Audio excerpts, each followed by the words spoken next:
Tigers baseball on Fox Sports Detroit is presented by Bell Tire.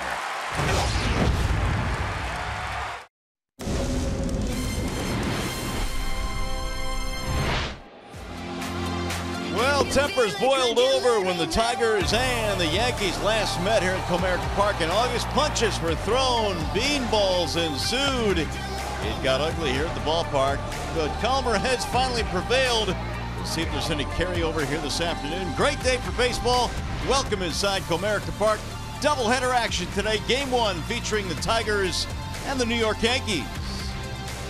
Hi again, everyone. Welcome to Tigers Baseball. Mario and Pemba, Ron Allen, glad to have you with us for one of two here this afternoon. Rugged part of the schedule for the Tigers, Rod. They were supposed to have an off day today. They will play the doubleheader, and then go to Boston, so it's going to be tough for the club. You know, it's not the ideal situation for either of these clubs. Both of these teams have had several days rained away, and that's why the Yankees are back here today on a Monday playing a doubleheader. The Tigers should take this as a challenge.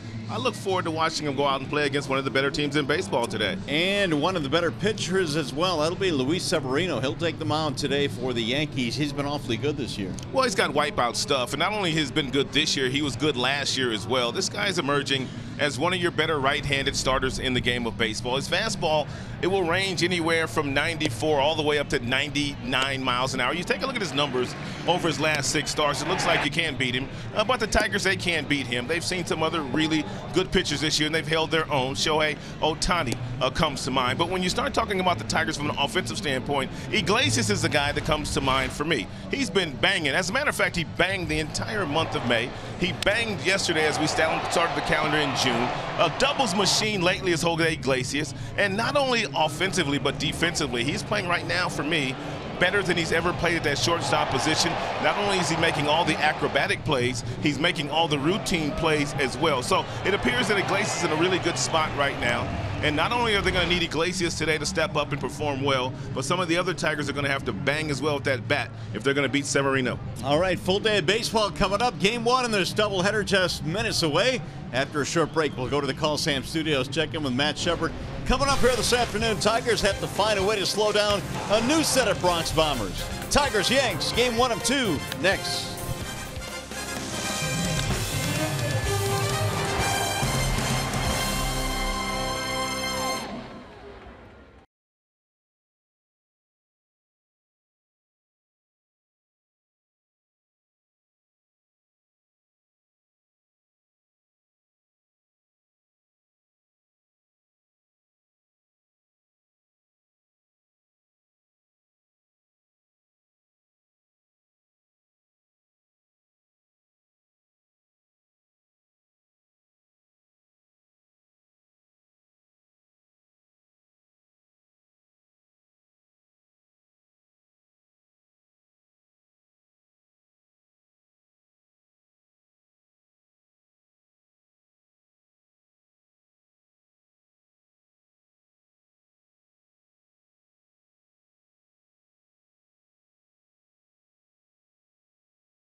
Comerica Bank. Raise your expectations of what a bank can be. Come to Comerica.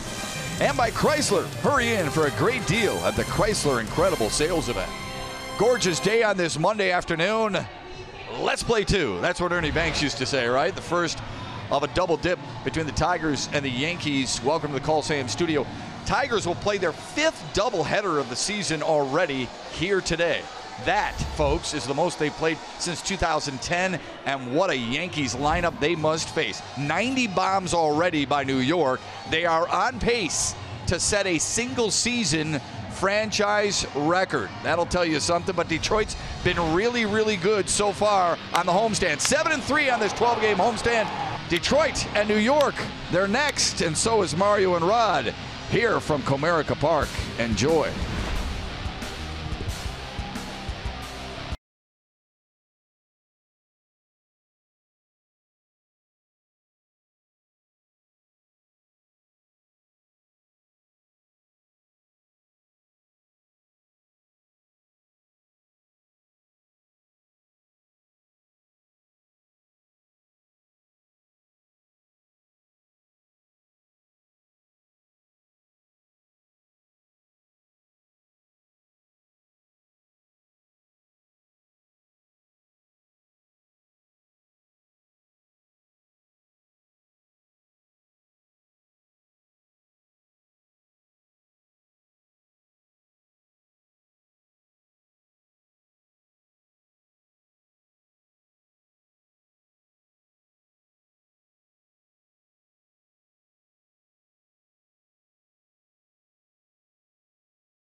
Here this afternoon. Game 1 is just about ready to start. Drew Verhagen is on the mound for the Tigers. He is presented by Family Heating, Cooling, and Electrical. I was told that Drew Verhagen was throwing the ball better than any pitcher down in AAA right now. That's the entire league. He's 2-0 with a 132.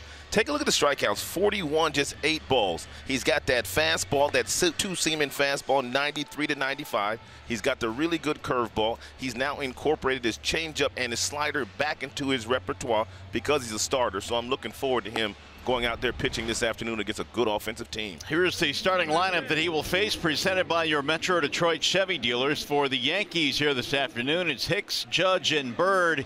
In the top 3 spots, Giancarlo Stanton will back cleanup. Gregorius having a great year. Andujar, Frazier, Romine, and Torres. You got some veteran players, got some rookie players. Nice blend in this Yankees lineup. Yeah, very important for Verhagen to go about his business the same way he was down in Toledo. Lots of first pitch strikes, expanding the strike zone. Something you must do against this Yankees team, and something else that he'll have to do today. He'll have to at least show some of these dangerous bats that he will pitch inside. Aaron Hicks leads it off for the Yankees, and here we go. Game one of the doubleheader is underway. Ball one to Hicks. He's batting .253 this year. He's got 5 homers. The former Minnesota Twin, they play him to pull on the infield defensively. Verhagen's 1-0 is a strike at the outer edge, 1-1. Aaron, a former #1 draft choice of the Minnesota Twins. He played for Ron Gardenhire when Gardenhire was managing the Minnesota Twins, but he's really coming to his own in a Yankee uniform. 1-2. Outstanding pitch there thrown by Verhagen. We didn't see this pitch very often, Mario, when he was pitching out the bullpen. He was pretty much fastball, curveball, but take a look at this wicked slider. Here's the 1-2 to Hicks. That'll back him out of there. 2 balls and 2 strikes. You know, sometimes when you go to the bullpen and you're a starter like Verhagen was before going to the bullpen, a lot of times you just use your best 2 pitches. So when he was pitching out of the bullpen for the Tigers, he was pretty much just fastball, curveball. That'll miss high and away, and the count goes full now, 3-2. The umpiring crew for this one in game one unleashed Angel Hernandez behind the plate. Nick Marley, Bill Miller, Todd Titchener with Miller your crew chief. Here's the 3-2. Little chopper to the right side of the infield. It's gloved by Nico. He'll tag the bag for the out. 1 gone. Oakland University brings you the Tigers starting defensive alignment behind Drew Verhagen this afternoon. Jacoby Jones, Martin Castellanos in the outfield. Martin and Jones cover a lot of ground. Candelario, Iglesias, Machado, Nico Goodrum back over at first base again today. Miggy DHing again, at least in the first game. And John Hicks behind the plate this afternoon. Aaron Judge stands in, and Judge with big power numbers already again this year. 16 home runs. And he'll look at ball 1. He stands way off the plate. He's got those long arms. He can really extend to the outside corner, but even though he's that far off the plate, you still have to go inside on occasion to Judge.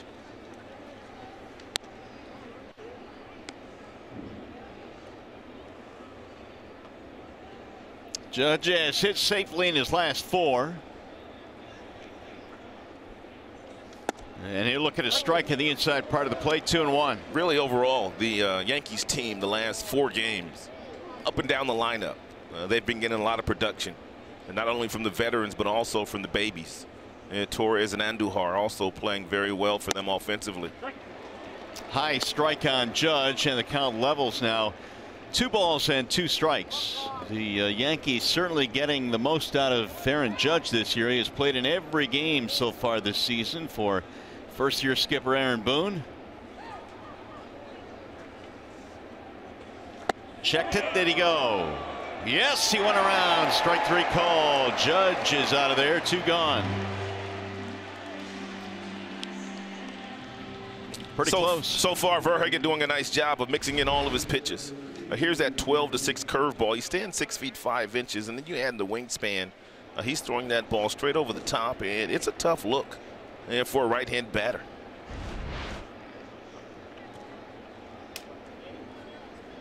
Two gone now. Here is Greg Bird, the oft-injured Greg Bird.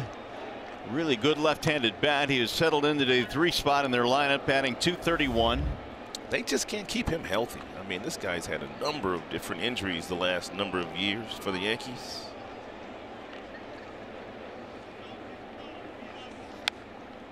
Oh, 2. Bird has had ankle problems, had ankle surgery last year, was on the DL again this year.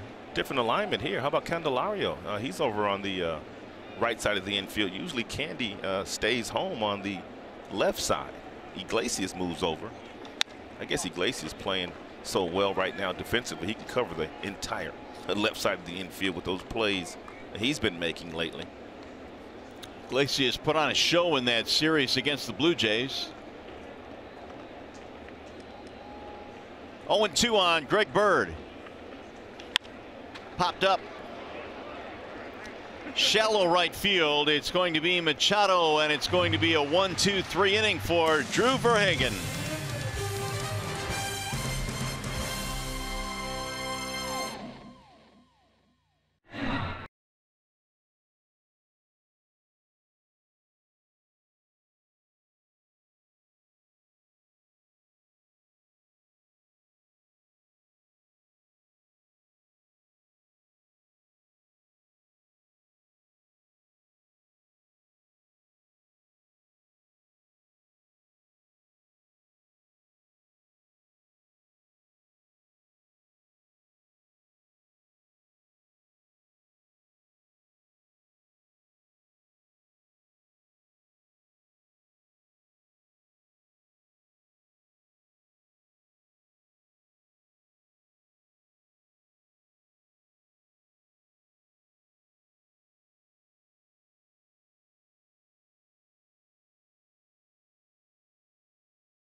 Game Tiger starting lineup presented by the Southeast Michigan Ford dealers. And for Rod Gardhire here in game one, Martin, Castellanos, Cabrera, Candy is batting cleanup.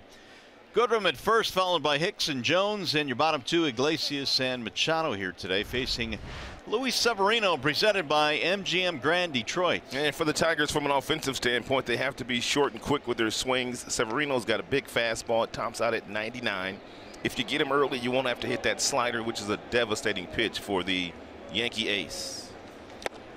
Severino deals strike one to Leonis Martin. First pitch 95. He's one of those guys that can maintain that same velocity through pitch 100.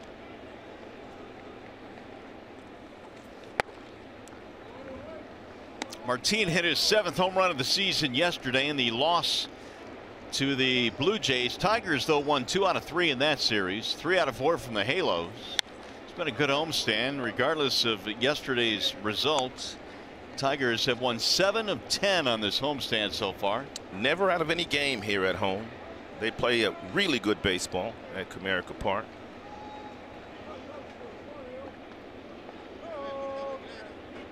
Now Severino ready with the 1-2. And Martin pounds it foul, back out of play. Already a couple of fastballs, back-to-back fastballs to Martin at 97, thrown by Severino. His average fastball about 97 miles an hour, which is about as good as it gets in the big leagues. Not many guys average 97 mile per hour fastballs. He is 24 years old, a native of the Dominican Republic. 8 wins are tied for the American League lead right now with Corey Kluber. 2-2 on Martin. Got him, strike 3. Leonis caught looking, and the first strikeout of the ball game for Severino. And let's take a look at the Yankee defensive alignment behind Severino. The outfield, they've got great arms, not good arms. They've got great arms in the outfield with Frazier, Hicks, and Stanton. The strongest arm goes to the center fielder. That would be Aaron Hicks. Andujar, Gregorius, Torres, Bird round out the infield, and Austin Romine is a catcher. How about this changeup, man? 3-2 changeup. All Martin could do is watch it hit the strike zone for strike 3. Castellanos had his 7-game streak snapped yesterday in the final game of the Blue Jays series. 17 hits, though, on this homestand for Nicholas, and He's just been absolutely torrid. A .336 batting average. There's a strike called and the count 0-2. Yeah, good slider there thrown by Severino. Anytime a guy has a fastball that gets up to 97, 98, you've got to respect that fastball. So every now and then today you're going to see some Tigers swinging some breaking balls that are out of the strike zone just because they respect the fastball so much. Fluck that one off fair right by the first baseman Bird. That'll be a single to right field for Castellanos, who is tardy but still gets a base hit. And Nicholas Castellanos has been a really good breaking ball hitter so far this year. His batting average about .330 against breaking balls. This wasn't a good breaking ball by Severino. He left it up. And with Bird playing well off the line at first base, Nick able to sneak it by the left side of Bird for a solid single.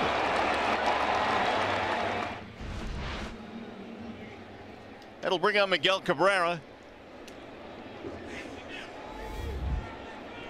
For Miggy, a .320 batting average. Has hits in each of his last 4 games. Swing and a miss, 0-1. Historically, Miguel Cabrera has crushed Yankee pitching. In about 73 games, Miguel's batting average nearly .320, and the OPS is 1,000. Cabrera, though, just 1 for 7 versus Severino. Not too many guys with a lot of at-bats against Severino. And Miguel has 7. Castellanos has now 9 at-bats versus him. 1 ball, 1 strike. Just underway. Game 1 of 2 games today. Full day of baseball. That's pulled to third off the glove of Andujar. It'll go to the corner in the wall. This is going to get a run in. Castellanos comes around to score, and Cabrera has an RBI double.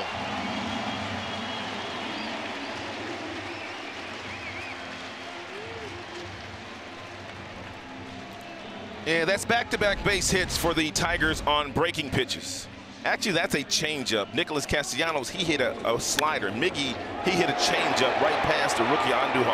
That ball got all the way down into the left field corner, which allowed Castellanos to come all the way around from first and score. As Jim Leland used to say, Mario, give me that guy that can drive some runs in from first base. And that guy is Cabrera, his 22nd RBI of the year. Tigers out to an early lead here on Severino. 10th double of the year now for Miggy. And a little pop up towards short. He'll be hauled in by Gregorius. 2 gone. Well, if the Tigers combine for 3 or more home runs in this game, bring a copy of the Tiger box to a participating Arby's location tomorrow, get a free small order of curly fries. 2 outs now for Nico Goodrum.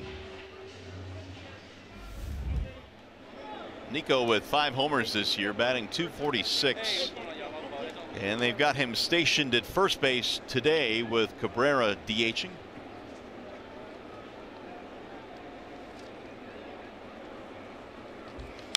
Nico's one of those guys that has come to the ballpark with 4 or 5 different gloves, and not knowing exactly where he might be playing. He has played short, second, third, first, outfield. Trying to drive in a 2-out run here. Nico skies one to center field. Playable though for Hicks. That'll end the inning. Tigers get a run on 2 hits as we go to the second. Giancarlo Stanton will lead it off for the Yanks.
And Menards brings you the big money encounter. The Yankees have really done some of their best work against the American League Central Division. They are 10-1 against the Central.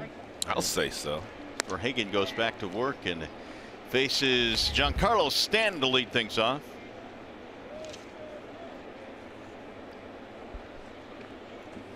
This Yankees team has some guys that can reach the seats, to be sure. Stanton with 12 homers, 31 driven in. Here's the 1-1.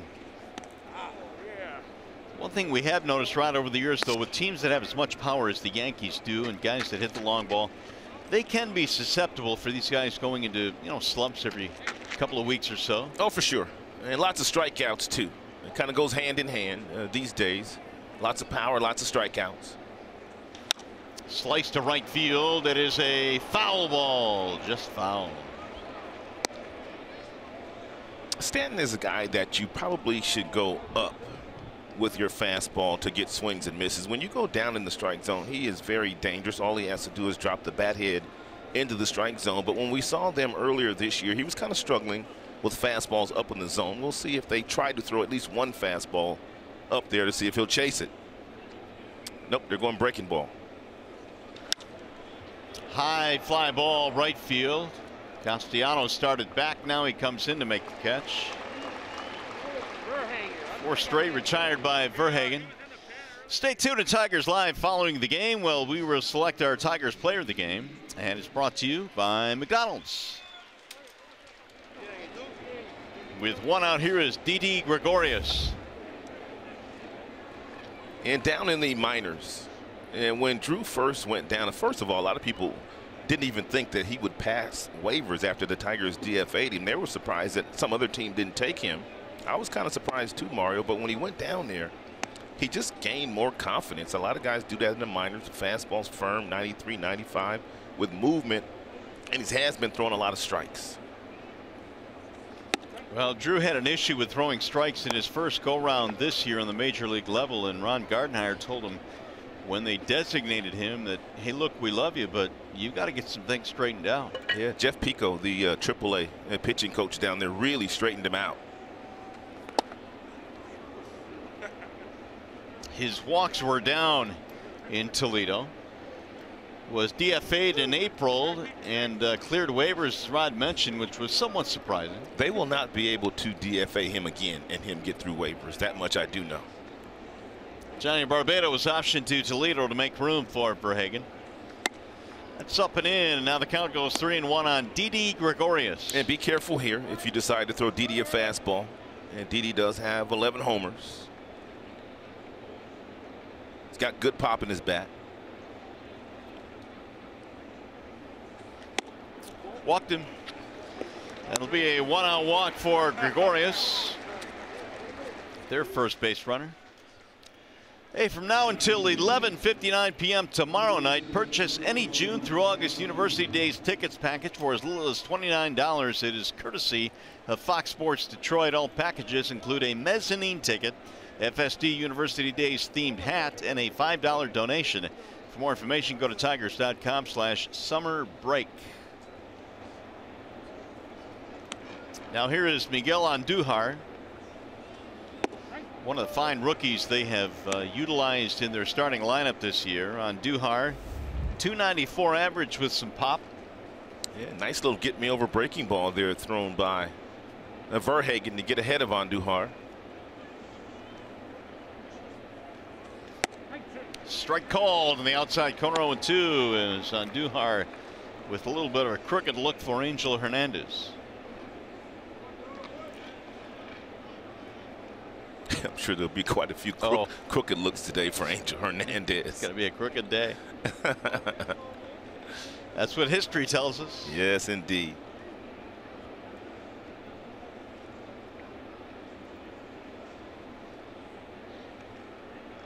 Runner goes on 0-2. It's outside. Throw down to second is going to hit the runner. Safe at second base is Gregorius with a steal. And that one drilled him in the leg. Looked like it got him in the hamstring.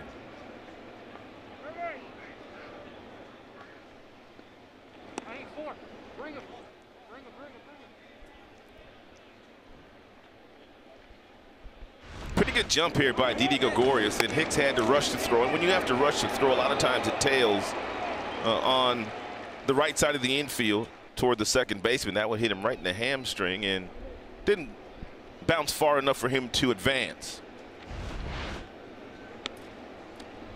1-2 on Andujar, tying run at second. Chop foul. There's former Tiger Phil Nevin, the third base coach of the Yankees these days, former Tiger manager in the minor leagues as well. Phil Nevin was a first-round draft choice on draft day when he came out of Cal State Fullerton. First overall to yeah. Houston Astros. 1-1. How about that? The 1-2. Big day for the Tigers organization. They pick 1-1 tonight when the draft kicks off in Secaucus, New Jersey. They've got the first pick in the draft.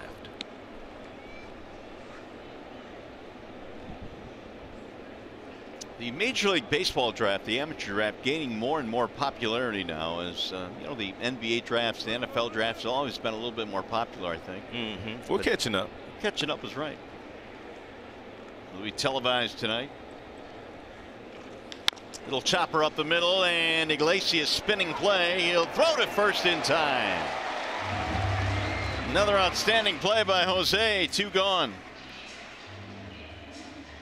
Iglesias is playing the shortstop position like he wants to win a Gold Glove this year. We just watched Andrelton Simmons leave when the Los Angeles Angels were here for 4 days, and we saw him play the position as well as any. But Iglesias really takes a back seat to many. It's the shortstop for the Tigers. So a 2-out tying run is at third base for Clint Frazier. That'll dive in for a strike. 0-1. He's been able to get ahead with that breaking ball very effectively so far here today.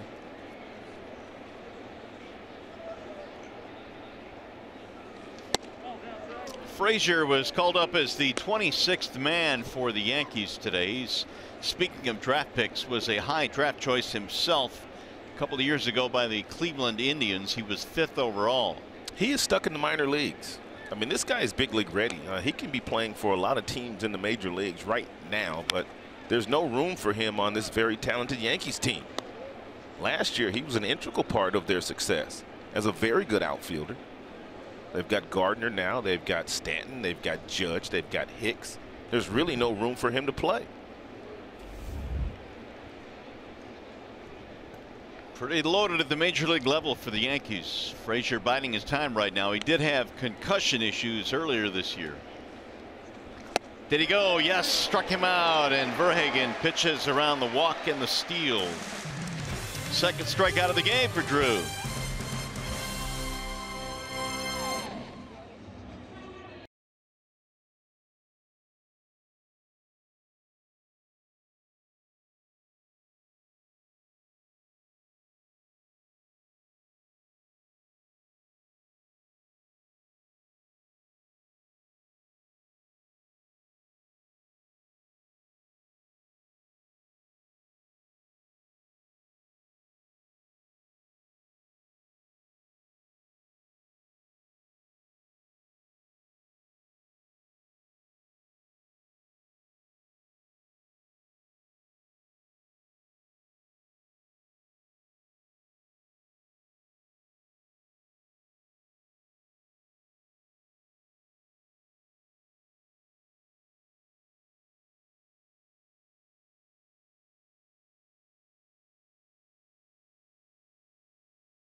Around the 15th pick, you still want a good pick. You don't want to, you don't want to swing and miss. We've seen through the history of the draft, there's been plenty of swings and misses, but the pressure isn't any different. Really 1-1 or picking 15 or 20. It's more that there's more attention to it. You're still doing the same work. You're still putting the same effort into it, and you still want to come out, with a really good player. That is Sal Avila on our 1-800-CALL-SAM call of the game. The call tonight for the Tigers will be whether or not to choose Casey Mize as the #1 overall pick, and that pick will be made around 7:15 p.m. tonight, so we'll have all the info in game 2 of the doubleheader. There's a bullet hit right to first, and Bird hauls it in. I don't know what you've heard, partner, but I've heard that it's not a top-heavy draft. There are some really good players that will go in the first round, but Casey Mize kind of sets himself apart from most of them, and that's the kind of guy that you want to draft when you're drafting a 1-1, when you've got the best, you draft the best player in the country. Yeah, I'd agree. I think that when you look at the first round, it is very critical to get a player that can be an impact player when you're drafting that high. But I also think that a lot of drafts are made by the mid-round selections where you can build depth in your organization and get guys that eventually get to the big leagues and help. Yeah, Tigers are going to have the first pick and also pick 44. And we were kind of talking about this yesterday, and it's really no direct science, and I would not have believed this had I not heard it, and we've checked it now, so we have verified it. There's not one player, not one pitcher that was drafted since 1965 when the draft started. Not one first rounder in the Hall of Fame. There's not one first rounder. That's mind-boggling to me. Well, it just goes to show the inexact science it can be. I mean, John Smoltz was a 22nd round pick. I mean, Greg Maddux was a second-round draft choice. Glavine, his teammate for many years, also a second-round draft choice. And Randy Johnson, second round. Those three in the Hall of Fame. Verlander is probably going to change that once he gets a chance to retires. I think Verlander might go to the Hall of Fame. CC Sabathia might get some consideration. Those guys are first-round draft choices. 2-2 on Jones. And Jacoby goes up top, swings and misses. 2 gone.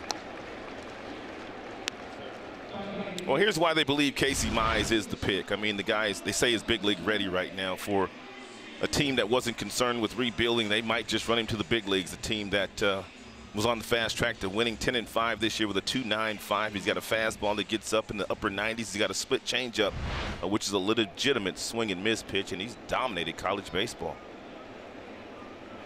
Now Iglesias. Ball 1 to Iggy.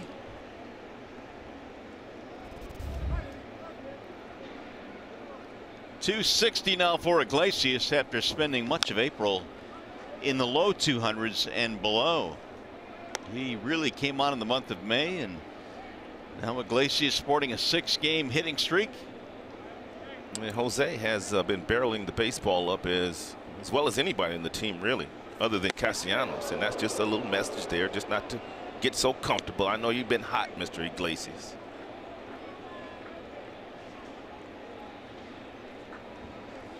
Tigers got a run in the first on a single by Castellanos, a double by Cabrera.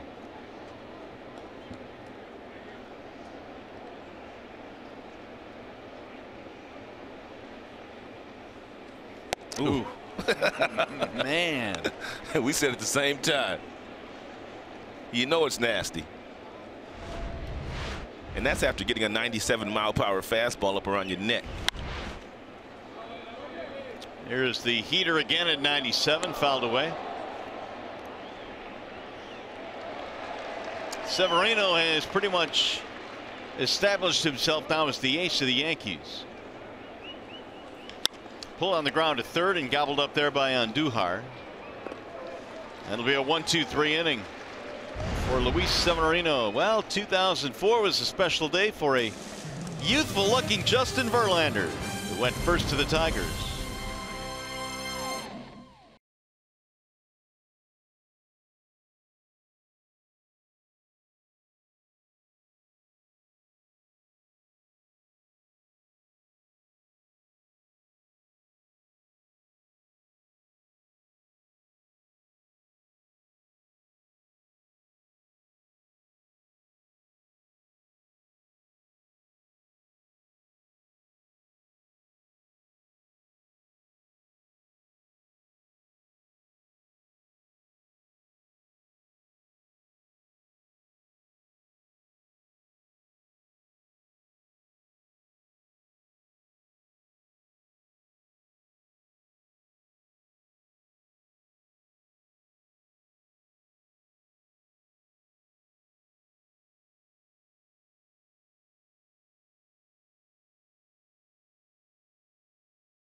#1 picks overall. Simo, explain for us. Well, Joe Mauer, I played with him in the Minnesota Twins. Guy's one of the sweetest swings in the game. He's got a couple batting titles, but obviously my favorite on this list is 1987, Ken Griffey Jr.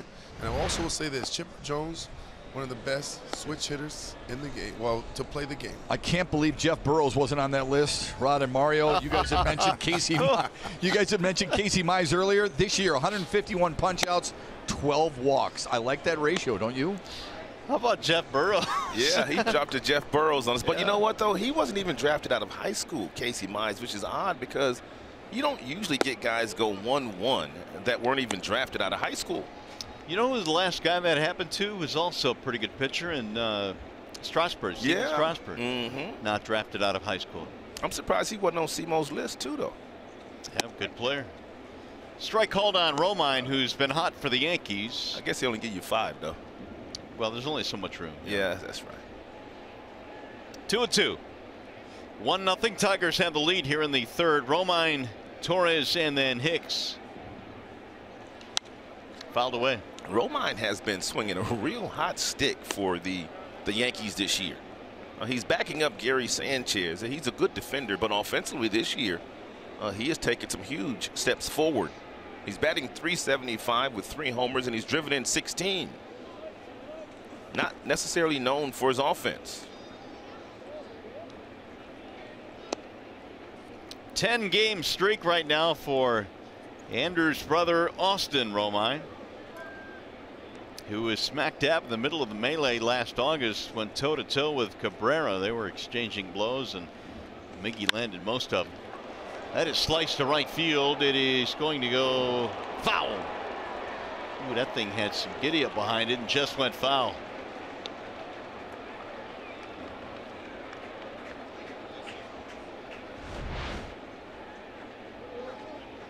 And ball definitely hooked foul, but it had home run distance. It just kept slicing down the line. Whether or not it was going to be fair or foul was the question. 3-2 on Austin Romine.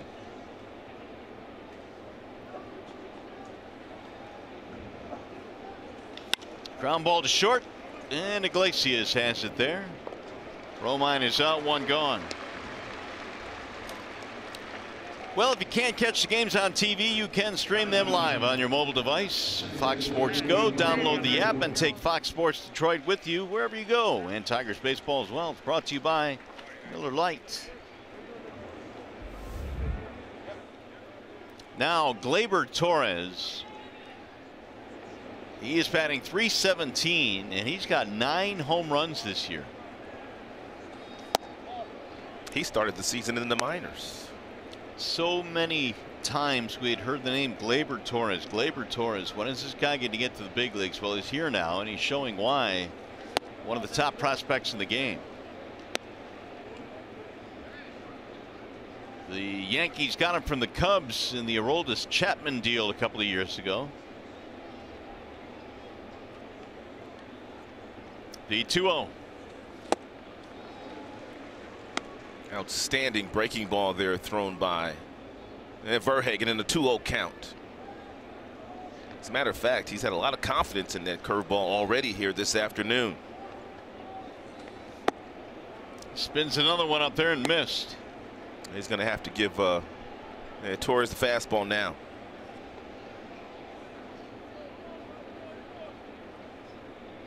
Playing to pull on the infield. Driven to right field the opposite way, hit pretty good. Castellanos leaping. He can't get it. It's gone. How about Gleyber Torres, man? Home run number 10. Really? To the opposite field. Torres, his 10th, his 28th RBI. And the Yankees have tied it up. That's some pretty good jolt the other way.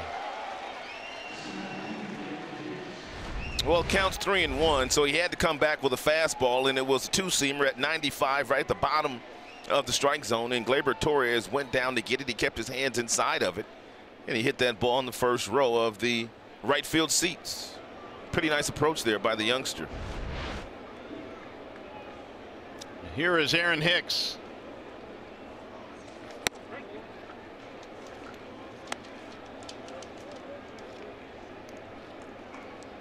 Torres, number 10.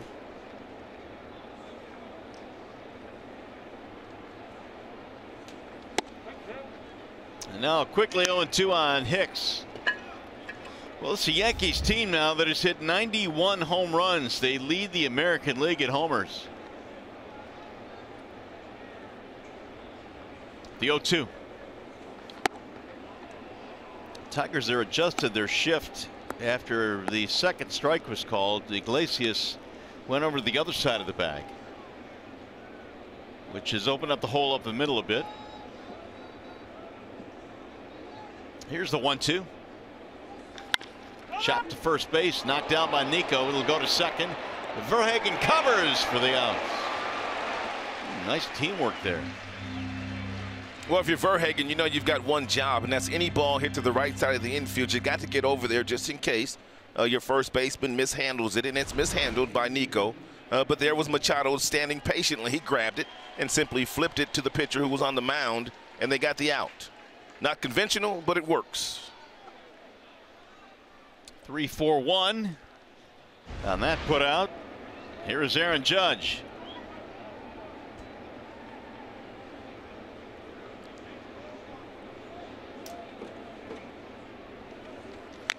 Judge struck out in the first inning.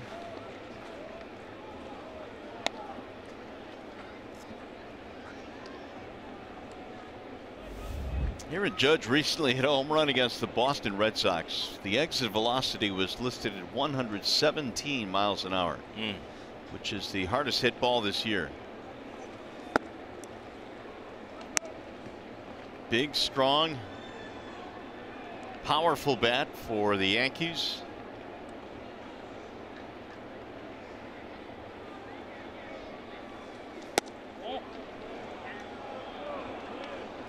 The appeal did not go. 2-1. Yankees not only lead the league in homers, but on base percentage, slugging percentage, and OPS, which is on base plus slugging. Ground ball sharply up the middle. Iglesias. Nostradamatic down there, and Judge is out 6-3. Yankees tied up on the Gleyber Torres homer.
Is knotted this one up, and it'll be Dixon Machado to lead things off here in the Tiger third.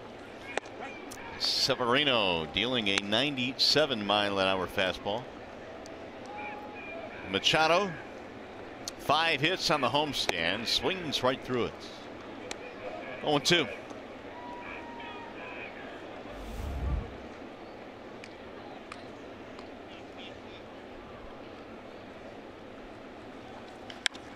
Slice to center field for Hicks. Coming on, sliding, and he made the catch. He sure did. Wow, rolling play by Hicks, who held on. Well, he's playing shallow. Yeah, Dixon Machado does not have a lot of power. Hicks plays some of the shallowest center field of anybody in baseball. You can see where he starts. And he gets a pretty good jump, and he comes in, takes a single away from Dixon Machado.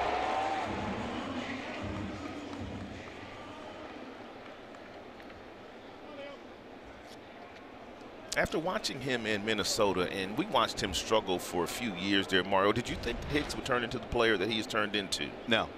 No, I really didn't. I mean, just being honest, I mean, what we saw in Minnesota was a guy that maybe was rushed. Didn't he come up from Double-A? He did. And maybe that had something to do with it, but he just didn't seem like the guy that would turn into a guy that could play center field for the Yankees and contribute. Yeah, switch hitter with power.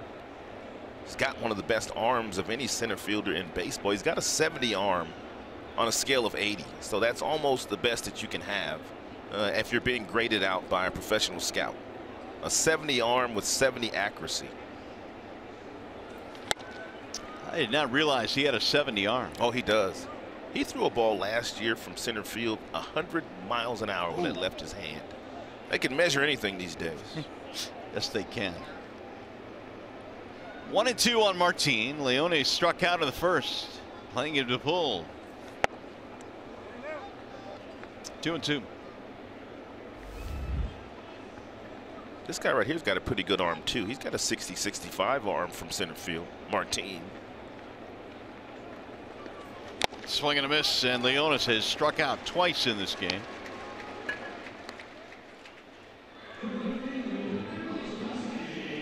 Here is Chevrolet's most dependable player as we look at Mr.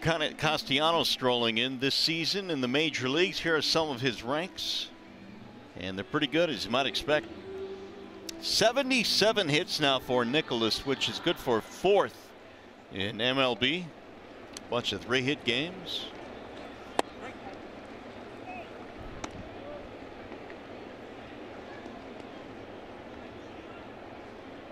Seven straight now retired by Severino. And that drill toward left field is going to be caught though by Frazier on the run. 1-2-3 inning. We'll go to the 4th. Tigers baseball presented by Bell Tire.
Doubleheader, and as we look out on the field here today, Ross, pretty good crowd for a makeup doubleheader. This is a really good crowd, and it's very encouraging.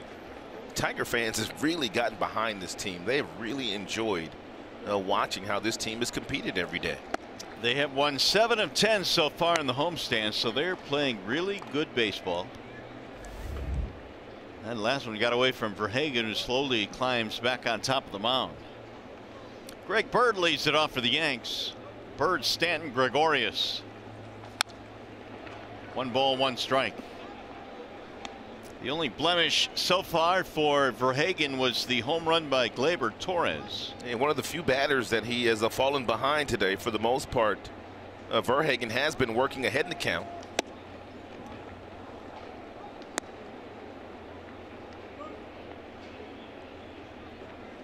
Two and 1 on Bird.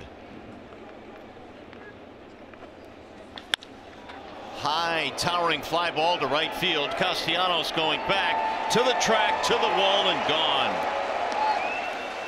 Yankees have done it again. Another home run, their second of the game. Well, I talked about it would be important for Verhagen to start to pitch inside a little bit. I brought it up at the top of the show. You're going to have to start to crowd some of these guys in. It's really important to do it against Greg Bird, because once Greg Bird is able to extend his arms as he does in the home run pitch, it's just dangerous. It's 93. It's away from him. It's a two-seamer.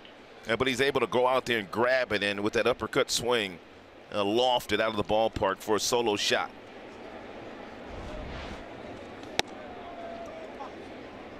Yankees have their first lead of the game as Bird goes deep, his second of the year. Here is Stanton. That curls in for a strike. 1 ball and 1 strike on Giancarlo Stanton. Fly to right field in his only at bat. Yankees have 2 hits. They both have left the building. Ground ball at the right side. It's going to find a hole and through it. Barely makes it to the outfield grass. Check in with John Keating. Well, here's a question for you. The Tigers playing a doubleheader and then getting on a plane to go to Boston. They're playing right now without an emergency catcher, and James McCann had to come out of the game yesterday. He reported today that he's feeling okay, was going into the training room to make sure he was going to be okay. But I asked Ron Gardenhire, all right, if it really comes down to it, who is your emergency catcher? Well, they've now ruled out Niko Goodrum. They actually tried that, and 4 balls pitched to him ended up at the backstop. So get this, the emergency right now would be Dixon Machado, because he caught once when he was 12 years old. Of course. That's where they are right now, and so everybody's hoping for great health for John Hicks and James McCann. Hey, John, I got to admit, though, if I was Niko Goodrum and they wanted me to be the backup catcher, No I thanks. probably would have missed 4 too. Just so they would have gotten that thought out of their minds. Nope, a big nope from Niko Goodrum. That's into right field, a base hit. Stanton rounding the bag. He'll go to third, and a single for Didi Gregorius. Well, I told you these Yankees, they have been hot as a group. Their last 4 games, they're winning a lot of games. They're 20 games over 500, and they've got a very good offense. Goodrum playing in, holding on the runner, and that ball he couldn't knock down off the bat of Didi Gregorius. That'll bring up on Duhar. Yankees now have 3 hits. 4 hits make it 3 in this inning. Well, if you're Verhagen in this particular situation, nobody out, you pretty much have to forget about Stanton on third base. For the most part, he's going to score. But you can throw that double play ball here, which is what you really need to do here. Limit the damage. Cut it off, as they say, and that's what Verhagen trying to do right now. And Verhagen has a really good sinker ball. He throws lots of ground balls.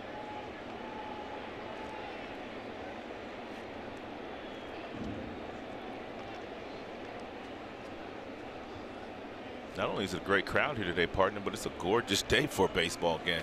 It is perfect. Temp right now is 67 here at the yard. Lots of sunshine. We'll get a mound visit now as Hicks runs out to the hill.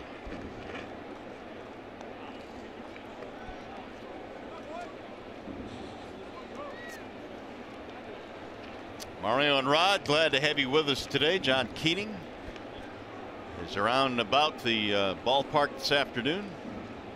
John Keating in the reporter's seat today. Yeah. How about that? He's Firstfield, you know. Yeah, you know that. When you have a full day of baseball like this, it takes a huge team. All of our camera personnel, all of the crew and the truck, and It's a full day of baseball, and a lot of folks work hard for you to bring these games. Chris Wasilewski is our producer, and Michael Odino our director for the doubleheader. The 1-1 fouled away. 1-2 now on Miguel Andujar. Hit a ground ball his first time up. He is 0 for 1. Could use a grounder here.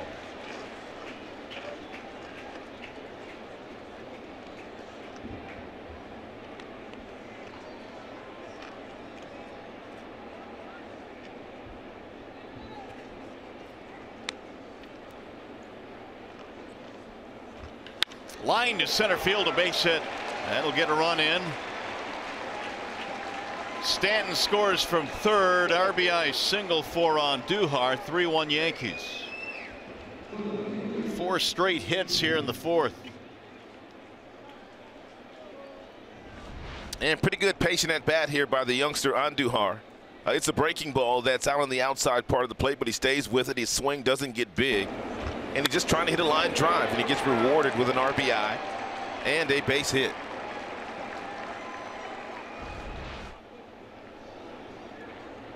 Still nobody out, and here is Clint Frazier.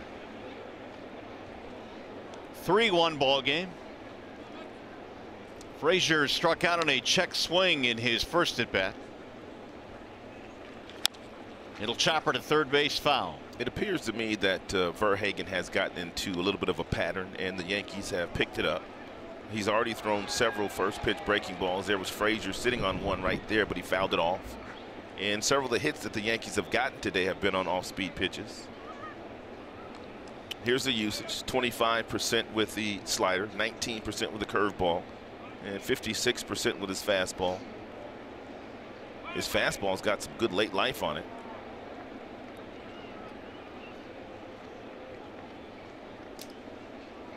Verhagen was so good down at AAA in the rotation. That ball up and in. This is a golden opportunity for Verhagen, who was drafted as a starting pitcher and pitched primarily as a starter in the minor leagues until coming to the big leagues, and they pretty much put him in the bullpen where he kind of flourished. Struggled a little bit this year, but was able to go down to the minors and start again. And he's told me he'd prefer to start. Here's a base hit to left field. Rounding third and coming home is Gregorius. He will score. And so that is 5 consecutive hits now for the Yankees.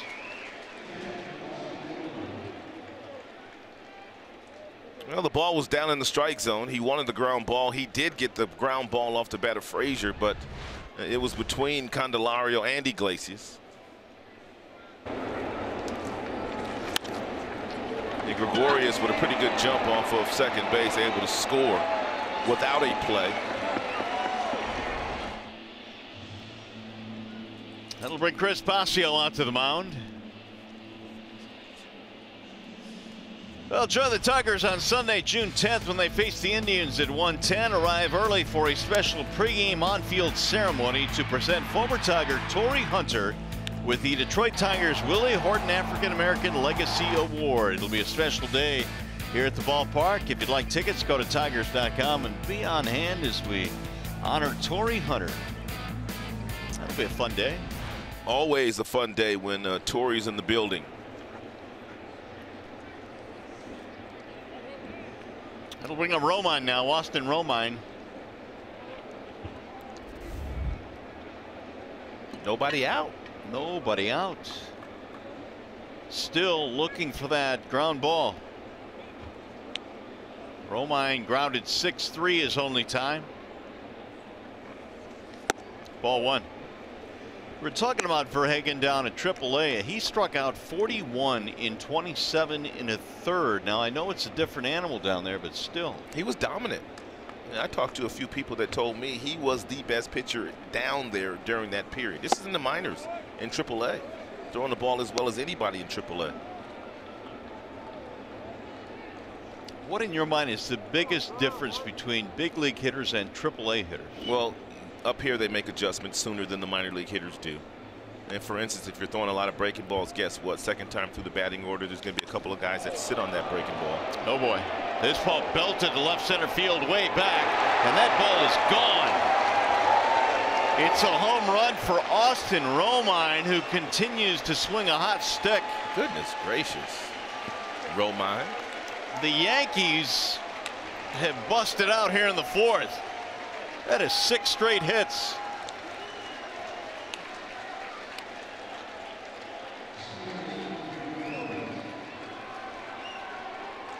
It's almost like the Yankees have seen something in the delivery of Verhagen here the second time through, because they've gotten 6 hits in a row and they've all been on everything that he's throwing. And a lot of times that's not uncommon for a veteran team like New York to pick up whether a pitcher's fanning his glove or whether he's doing something out there that would give them an opportunity to possibly know exactly what's coming. And really the only cheapie in this inning was that ground ball off the bat of Stanton. Yeah, he sawed his bat in half. And there's a 6 spot in the fourth. There's a strike call.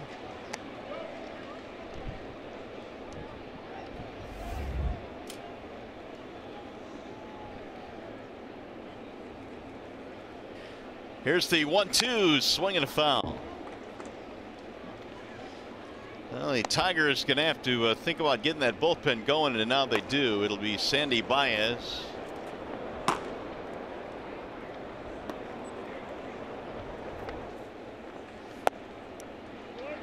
All of a sudden, the pitch count now has reached 80 here for Verhagen. Well, it's about to reach 80. Here is number 80. Poke foul.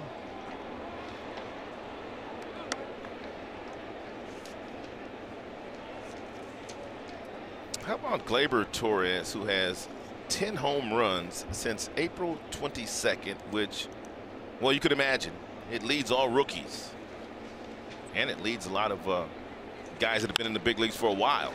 Nice sprawling play at third by Candelario, and he'll get Torres. A bit of a sarcastic cheer coming from the crowd now. First out of the inning. And Jamer in a real good position. Couple of steps to the right, goes down to one knee, gets up, and has plenty of time to throw the ball across the diamond to get Torres.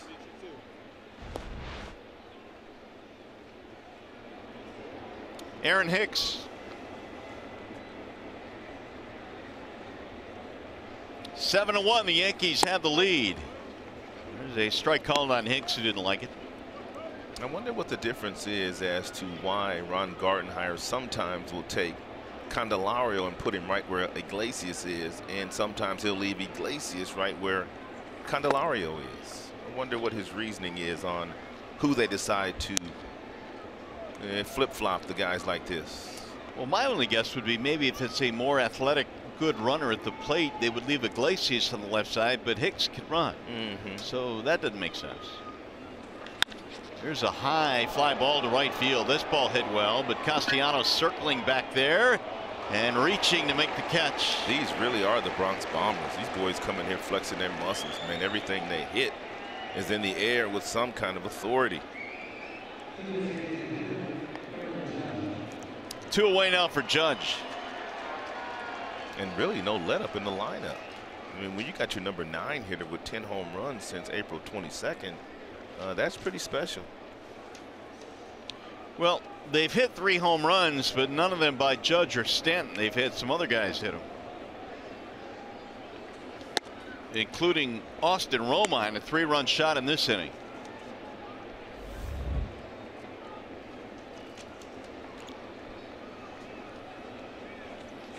Big swing there by Judge. 1-1. And you hate to dig this big a hole for yourself when you're going up against one of the better pitchers in baseball in Luis Severino.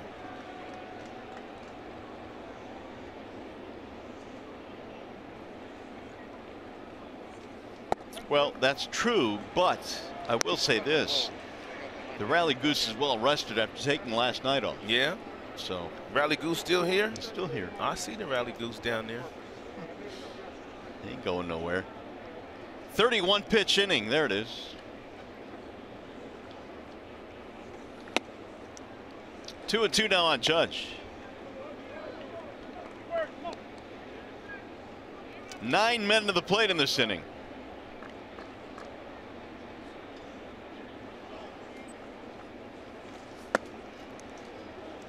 Three and two.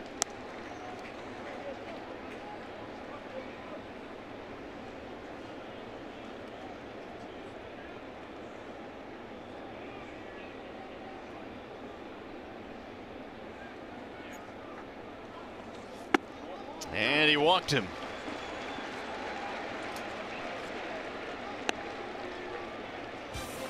Tigers baseball on Fox Sports Detroit is brought to you by Bell Tire. For tires and auto service, everybody needs a Bell Tire guy. Chevrolet, the most awarded and fastest growing brand the last 4 years. And by Sling TV, live TV you love, only better. Well, that's going to be it for Drew Verhagen. He will depart here in the 4th inning as the Yankees score 6 runs on 6 hits. Sandy Baez coming in. We'll be back.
As the Yankees are still batting, Greg Bird, who led the inning off with a homer, will dig in now with 2 outs.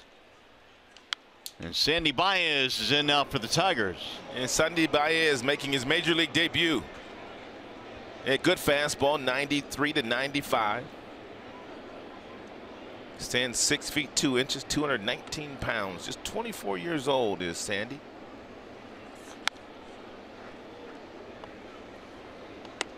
Had his contract purchased from AA Erie, and for both games of the doubleheader. See his numbers in the minors. 10 starts, 55 in the third, 45 strikeouts, 19 walks for Sandy. So Baez trying to slow down these Yankees, who have put together 6 runs on 6 hits in this inning.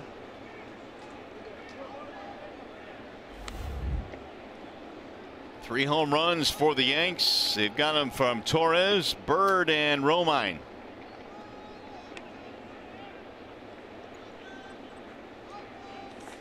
Almost hit him. It did hit him. That'll put 2 men on now.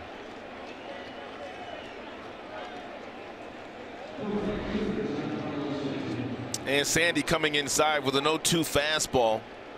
And Bird just not able to get out of the way.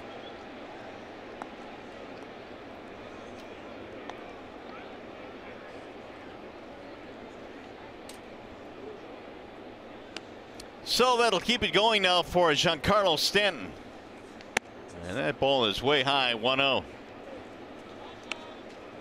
Stanton had a seeing-eye single to right field in his first at bat in this inning.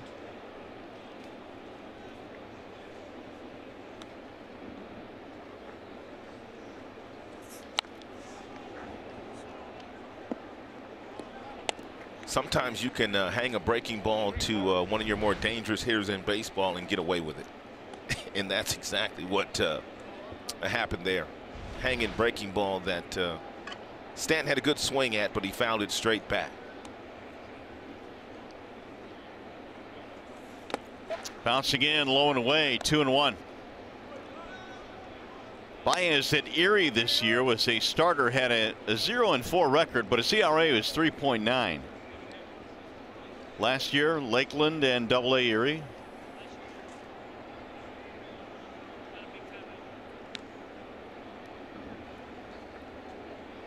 Now the 2-1. Way outside, 3-1 on Stanton. Got a good arm. Now that last fastball registered 95 on the radar gun.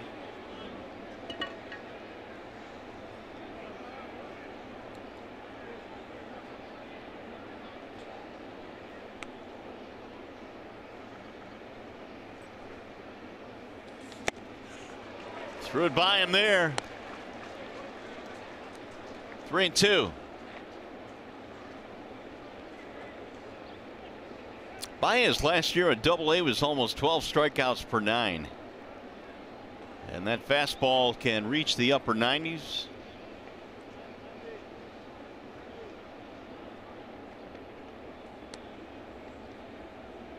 Runners will go on 3-2. Swing and a miss. He chased up top, and Stanton helps out Baez. Big inning though, 6 runs on 6 hits. Yankees lead 7-1.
Time for the Bernstein advantage, highest batting average career against the Yankees, and Miguel Cabrera is on that list. 73 games, so no small data for Miggy. They've got Cabrera, Candelario, and Goodrum as we go to the bottom of the 4th inning. There's a Miggy fan. Cabrera had a double to drive in a run in the 1st inning. The only Tigers run so far. 0-2 now on Cabrera. And back when the Florida Marlins signed Miguel Cabrera as a 16-year-old out of Venezuela, it was the Yankees that really offered more money than the Marlins did, but Miggy didn't want to play for the Yankees. He wanted to play for the Marlins. Well, Miggy's not happy right now, and he's letting Angel Hernandez know about it. Miggy was beefing about the strike zone yesterday as well when Jeff Nelson was behind the plate. Well, you knew there'd be some beefs today with Angel Hernandez. That much we did know. It's a fastball at 98 miles an hour that Hernandez calls strike 3. It'll be 4 strikeouts now for Severino. He's retired 9 straight. And here is Jeimer Candelario. Jeimer popped up and is only at bat. He's 0 for 1.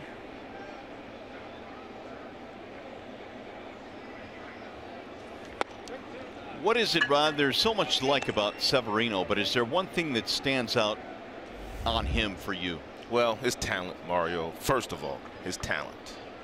And then when you add in the intestinal fortitude that he pitches with and the confidence that he pitches with, his game is on a whole nother level. I mean, that was 3 straight pitches to Candelario, a guy that never ever strikes out. 2 changeups in a row and then a breaking ball down at the bottom of the strike zone. Here's our bell tire pitch by pitch, and this is what he features. He's got the fastball. We've seen it already at 98. Here's a slider. That's a good weapon, and the changeup he just used to Candelario. But then when you add in the arm slot that he throws all 3 from, the same arm slot with the same arm speed, you can't really tell what's coming out of his hand. That's what makes him good, Mario. Well, when you look at the strikeout totals he's had this year, he struck out 11 against the Houston Astros. And 10 against the Houston Astros. I mean, that's a really good offense. And he struck out 10 Boston Red Sox hitters, too, when he faced them. So he's no joke. There's no doubt about that. He is one of the best right-handers in the game. But take a look at this, Omar. This is a growing trend. Excuse me. That's a bad arrow there. It's a growing trend. That's a really bad arrow. Oh, my goodness. You overshot that. I don't know what happened there, but that was a better one. But anyway, that's a growing trend right here, man. Even guys like Severino that have the power fastballs, they're throwing less fastballs and off-speed pitches. That's a tough point to give me right there, Nico. Yeah, it is. Nico will get it for you, but a hit by pitch with 2 outs.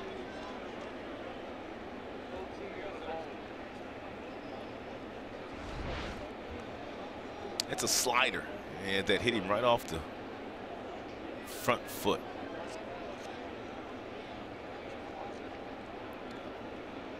But really, the Yankees kind of play their best baseball behind Severino, too, Mario. And in Severino's last 27 starts, dating back obviously to last year, the Yankees have won 24 of them.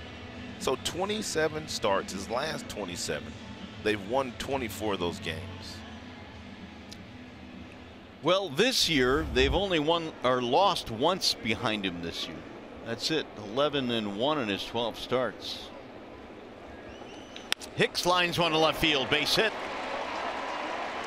One waiting around, he bangs one to left. Now the Tigers have something going on here with 2 outs. Now there's no doubt John Hicks went up there looking for that mid to upper 90s fastball, and it was a breaking ball that stayed up, and he kept his bat on the same plane. That's why he was able to hit that ball and get a hit successfully. Severino had retired 10 straight, then a hit batter and a single, and now here is Jacoby Jones.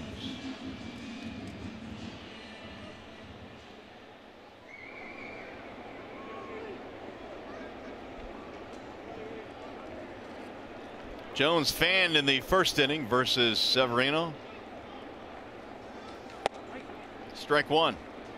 And that's the pitch that you really want to jump on against Severino, even against the left-handers and the righties. He throws his fastball on the first pitch about 65% of the time, but then after that, it's a mixture of changeups and sliders and fastballs. Well, that ratio we just showed of the 50 pitches, 39 strikes, only 11 balls. Wouldn't chase that time, and the count levels now 1-1. Severino with that fastball has been in the upper 90s in this game.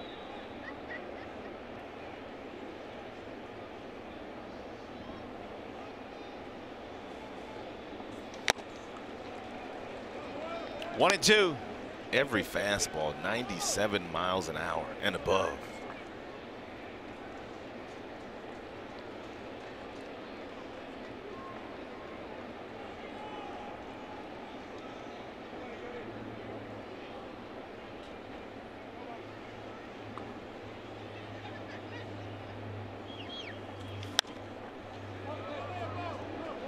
Well, last year Severino made the All-Star team at the age of 23 for the Yankees, the youngest Yankee starter to be named an All-Star since Mel Stottlemyre in the mid-60s. And Yankees, for the most part, don't usually have young pitchers. They've always had veteran starters. They've always gone into the free agent market to bring in veteran starting pitchers. Young pitchers usually don't get an opportunity to pitch for New York. Well, when you look at the Yankees, I mean, really, aside from the core four when they came up, they had good talent coming through their minor league system. But when they won their championships, you know, they had veteran guys go out and spend money, as you mentioned. But now they're sprinkling in some youth guys like Andujar and Torres and Severino. Yeah, they're doing it totally different than they have in the past. Oh, man, Jacoby chased up top. 99 miles an hour, 6 strikeouts for Severino.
Drew Verhagen started for the Tigers today after pitching sensational baseball down in Toledo. Gave up 3 homers. Gleyber Torres got him in the 3rd. Greg Bird solo shot in the 4th. And Austin Romine, who's swinging a hot stick right now, he connected for a 3-run shot in the 6-run 4th. Didi Gregorius pounds one to second base, knocked down by Machado, but his throw is going to be late. And the leadoff man is on here in the 5th inning.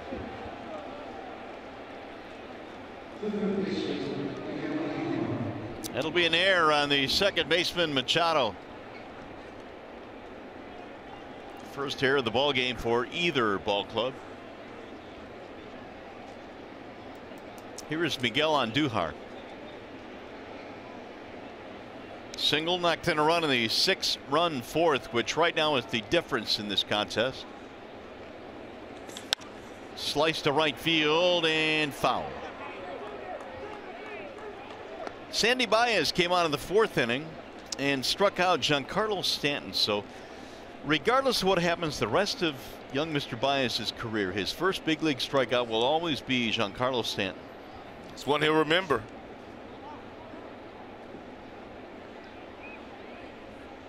Andujar is 1 for 2.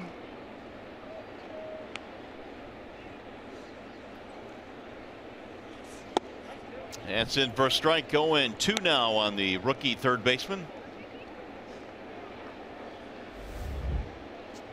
Andujar batted .290 in the month of May.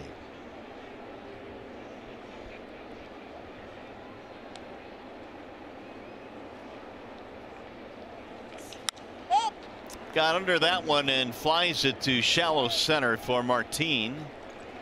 1 gone. And we bring in John Keating. You mentioned the strikeout of Giancarlo Stanton. I happened to notice that they took the ball out of play, and so that will be saved for all posterity. Ron Gardenhire said of Sandy Baez, it's one of his great delights as a manager to welcome somebody to the major leagues. But he leapfrogged Toledo, and there's some speculation that Baez is only stopping off in Detroit before he joins the Mud Hens. They really want this 24-year-old Dominican to continue to develop, probably below the major league level. He comes from an area of the Dominican Republic that is the same home area as Francisco Liriano, now his teammate, at least for the moment, here with the Tigers, guys. Well, it may be a brief stop here, but I think one thing, Rod, is guys who get a cup of coffee and go back down to the minor leagues, at least they get a sniff, they get a taste, and that'll make them work harder. And the Tigers also like Baez. I mean, they like his skill set, they like his breaking ball, they like his fastball. They just want him to command the baseball a little bit more, which sometimes is an issue for younger players. He's just 24, but he's got some talent. 2-0 on Clint Frazier. Baez was placed on the 40-man roster prior to last offseason. Parts of 7 years now in the minor leagues.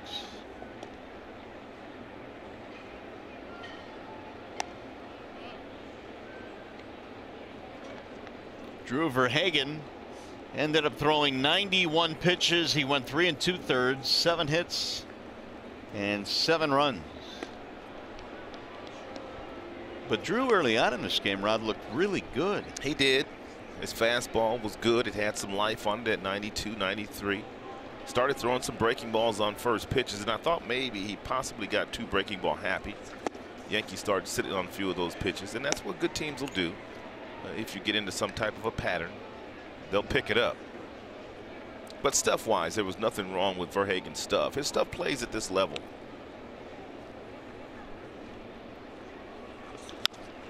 Pulled foul, 2-2 on Frazier. Told you that this young man having a difficult time of busting into the Yankees lineup. They also made a trade with Drury, the third baseman, second baseman from the Arizona Diamondbacks, and he can't get on the field because these young kids are playing. He had over 20 home runs last year. Little chopper slowly towards second. Machado's going to tag the runner, throw to first, and a double play. Did he miss the runner? He called him safe. And we'll see if the Tigers want to look at this. He slid right by him. Machado tried to make the tag. Tigers trying to decide if they want to challenge. Let's see. That's a pretty good call by the second base umpire, Bill Miller. And we'll see what happens here. But a lot of times where the ball is fielded, what you get 3 feet either way, right? Yep. And it didn't look like Didi Gregorius went 3 feet out of his way to elude the tag there from Dixon Machado. But we'll see what the umpires decide. I didn't see 3 feet.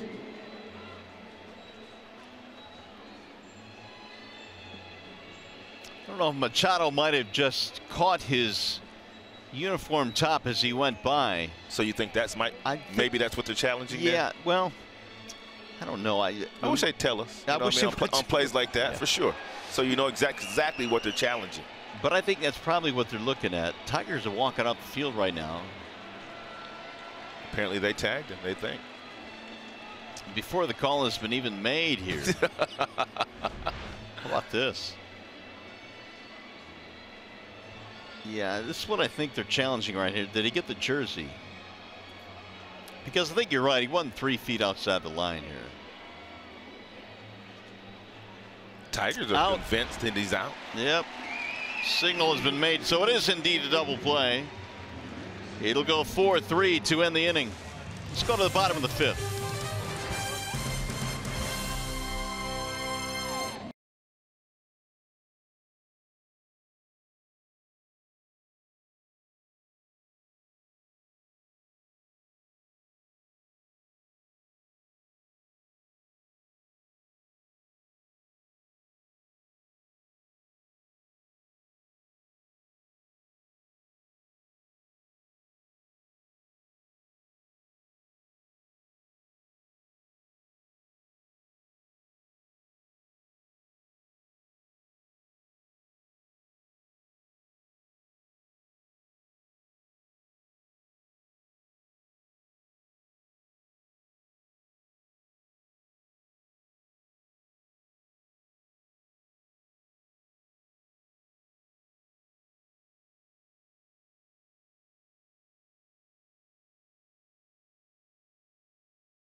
Fifth inning here at Comerica Park. Luis Severino goes back to the hill, and Iglesias leads it off. And Severino in this ball game, Rod, I mean, 6 strikeouts to this point. His pitch count's been in pretty good shape. This guy pretty much as advertised. He's no joke. I mean, his fastballs, Mario, they're clocking at 98 miles an hour. Lots of first pitch strikes. He has a changeup that's a usable weapon against the righties and the lefties, and that slide piece is nearly deadly, though. So Tigers are seeing one of the best right-handed pitchers in baseball today. Ball flied in the air toward right field, slicing toward the line, and it's going to be caught. That was Stanton coming in.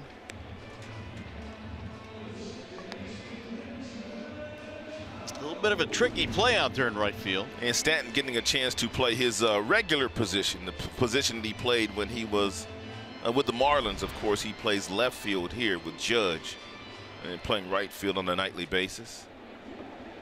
You saw Stanton with a little cheat sheet in his back pocket as to where they want to play the Tigers defenders. I mean, excuse me, from an offensive standpoint. Is that becoming more and more commonplace? We have seen several guys do that now. Yeah, because now it's not up to the coaches that are in the dugout to try to wave you in one direction or another. They give you all the scouting reports. They even give you little cheat sheets, and you put it in your back pocket every now and then when the hitter comes up and you don't quite know him. You just pull your little sheet out and you get a little quick scouting report as to how you're supposed to play them. Machado fly to center field his first time up. Robbed by Hicks, who made a sliding play, and a wave and a miss. Struck him out. Here's our Xfinity high-speed pitch, and Mario, he just hit 100 on that pitch before the strikeout there of Dixon Machado. That would be Severino. He's gone as low as 83 with his breaking pitch, but 100 miles an hour, 99, 100, and then that slide piece at 89. Little bouncing ball to second, and that's going to be bobbled and thrown away. A routine play, and Martin will take second. I heard before the game today, as good as Gleyber Torres is, that is something that he will do on occasion. He will just nonchalantly misplay a ball like this. This is about as routine as they get.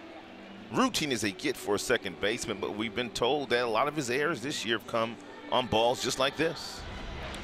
And isn't that a great example, Rod, of how you really have to run out of the box hard every single time, even on routine ground balls? Yep, because if somebody drops a ball like that and you're not running, obviously you might get taken out of the game for not hustling. That'll bring up Castellanos, each ball club with an error now. And Nicholas Castellanos has singled on a breaking ball, and he's flown out on a breaking ball. There's a base hit to left field, and that error is going to cost the Yankees a run. Castellanos drives one in. That's a changeup. And so Nicholas, in all 3 of his plate appearances today, has hit breaking pitches. 2 breaking balls and 1 changeup that was about neck high that Nicholas jumped all over to drive in the run. There's that changeup grip. This changeup stays up.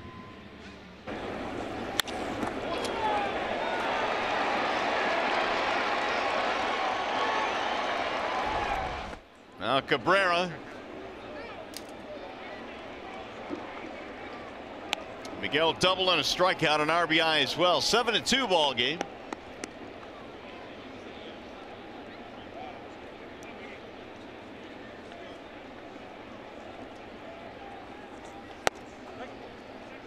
One ball, 1 strike. Another thing that makes Severino as good as he is the fact that he's got 3 weapons that are well above major league pitches: the fastball, slider, and the changeup, and he'll throw them at any time. He's very unpredictable. 31 starts a year ago, winning 14 games. Since the beginning of the 2017 season, he's had 22 starts where he's given up either 1 run or no runs, which is the most such starts in the big leagues. I mean, that's just kind of dominant when you can go out there 22 times in basically the last calendar year and give up 1 run or no runs in 22 starts. So where do you put this guy in the American League? I mean, is he up there with the Verlanders and the Coles and the rest of them? If I was picking a team tomorrow, he would be my first pick over all those guys because he's 24 years old. Oh, good point. Swing and a miss. Miguel goes down, and that'll end the inning. Another strikeout. That'll be 8 for Mr. Severino. Tigers take advantage of an error, though. They get a run back, but this is nasty.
And slugging percentage, number 2 in runs scored. What's impressed you about their at bats? What's impressed me today is the way these guys are staying back on the off-speed pitches. They really like letting the baseball travel, guys, not chasing pitches out of the strike zone. They've got 7 runs right now in the top of the 6th. Tigers got some work to do. Mario, you know what he's been doing down here? He's What's been that? kissing his biceps. He's going, man, they're flexing. They're bowing up, baby. Simo's prone to do that. 1 ball and no strikes on Romine. And there's a ball outside. 2-0 on Romine. Well, Shep been known to hang around the bench press too when he goes to the gym. Is that right? Yeah. You guys work out together? No, I can't get on that workout that Shep's on. He lifts way too many weights for me. Here's the 2-0. Popped up. And it'll be the third baseman, Candelario. Romine is gone.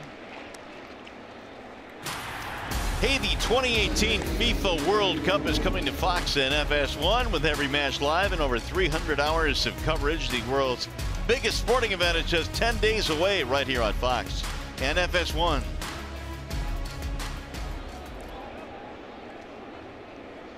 Here's Gleyber Torres.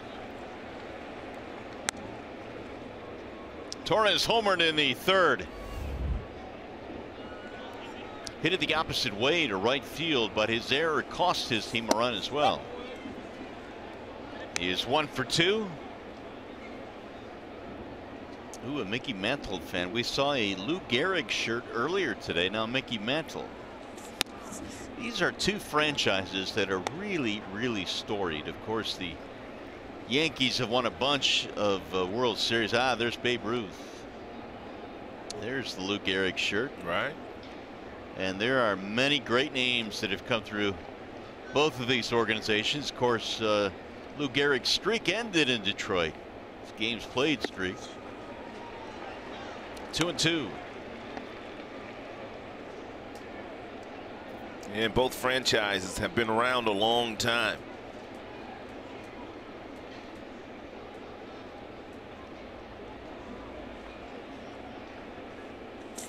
Ball high, 3-2 now. That last fastball thrown by Baez, 96 miles an hour. There's some of the statues here at Comerica Park of the great Tigers, including Mr. K-Line. Popped up, heading back to the seats, out of play.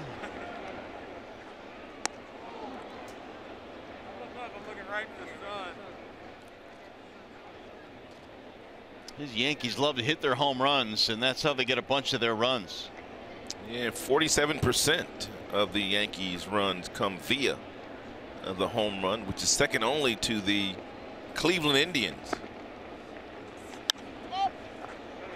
Down the right field line, Castellanos coming toward the line, and Nick will make the play in foul ground. There's a lot of wind up there that blew that ball back. I thought that ball was headed into the seats when it left his bat. But a lot of wind. You can see that wind pushing that ball back right to left.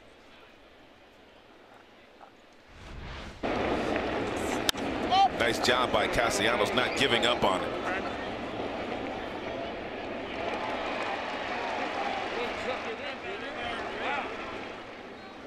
How about that play Nicholas made yesterday? He made a really nice play up against the right field wall in yesterday's game when Saupo came into the game. Yeah, it looked like that ball was going to bang off the wall for a double, and he went up there and got it. It's probably still a work in progress, don't you think, for Nick in right field? But you can see the strides that he's making. Yeah, he's getting more confidence out there with each game that he plays on going back on balls, throwing to the right bases. He already has the advantage of having footwork because he's an infielder.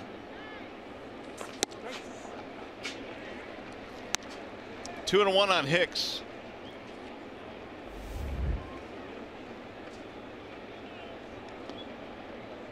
Oh for 3 for Aaron Hicks in this game. 3-1.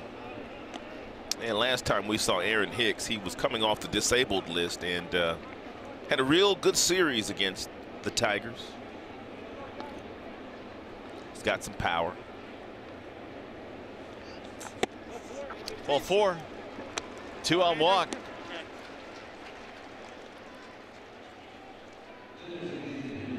Well, from now until 11:59 p.m. tomorrow night, purchase any June through August University Days ticket package for as little as $29, courtesy of Fox Sports Detroit. All packages include a mezzanine ticket, FSD University Days themed hat, and a $5 donation. Go to tigers.com/summer break. In there, a strike called on Big Aaron Judge. Judge 0 for 2 with a walk.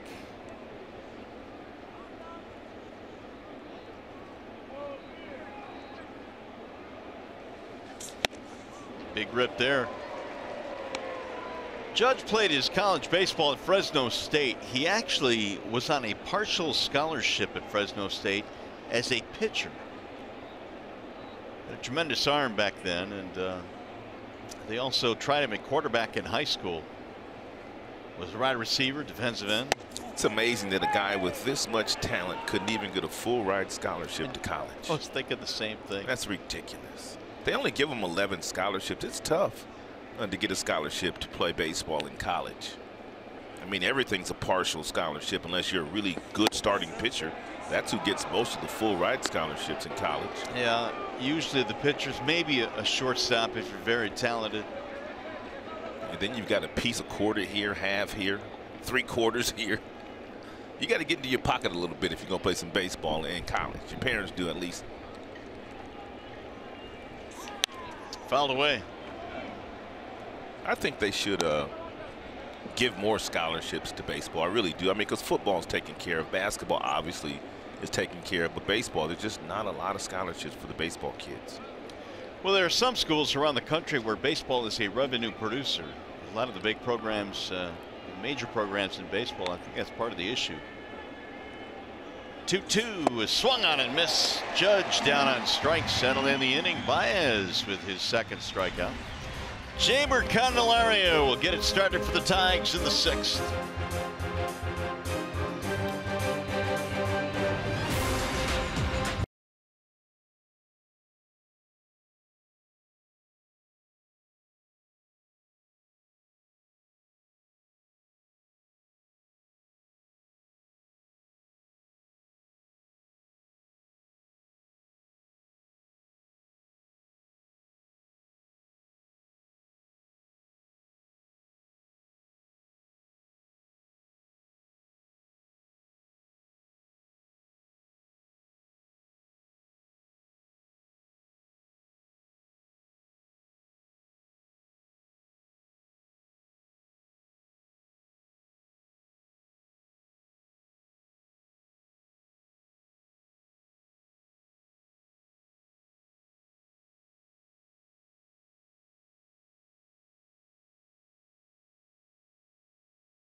Back to the hill. Candelario will lead things off for Detroit.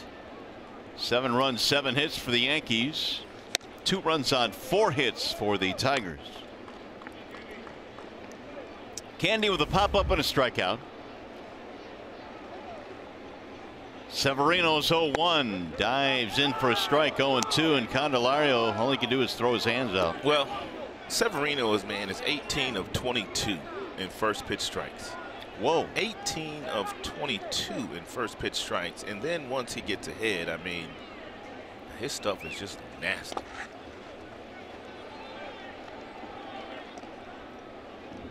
Severino with 8 strikeouts in this game. We mentioned he's had 3 of 10 or more.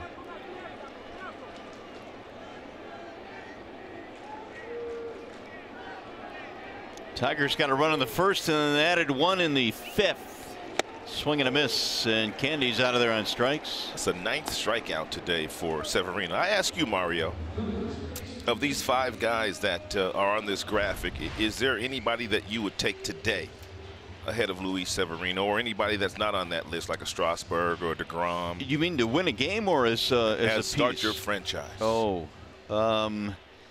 yeah, I would agree with you. You know, Scherzer jumps out at me, but the age thing with Severino probably puts him on top. Now, if you're asking me to win a ball game, I'd probably go with Max. Ooh, I wouldn't disagree with that. I mean, he's filthy. How about them right-handers? I mean, you got Verlander, you got Cole, then you got this cat right here. You got DeGrom, you got Kluber. I mean, you got guys that are winning Cy Youngs, and this guy takes a back seat to none of them. As a matter of fact, twice already we told you he went up against Houston. In my opinion, I think they're probably the most rounded team in baseball. He punched out 11 one-start, 10 one-start. Pretty good. Really good. The 2-1 is sliced foul out of play.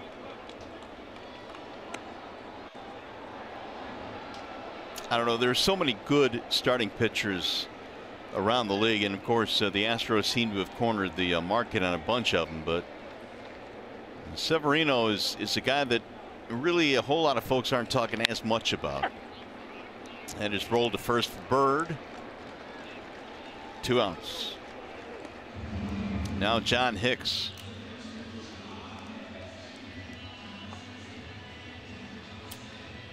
Singled in his last bat. He's 1 for 2.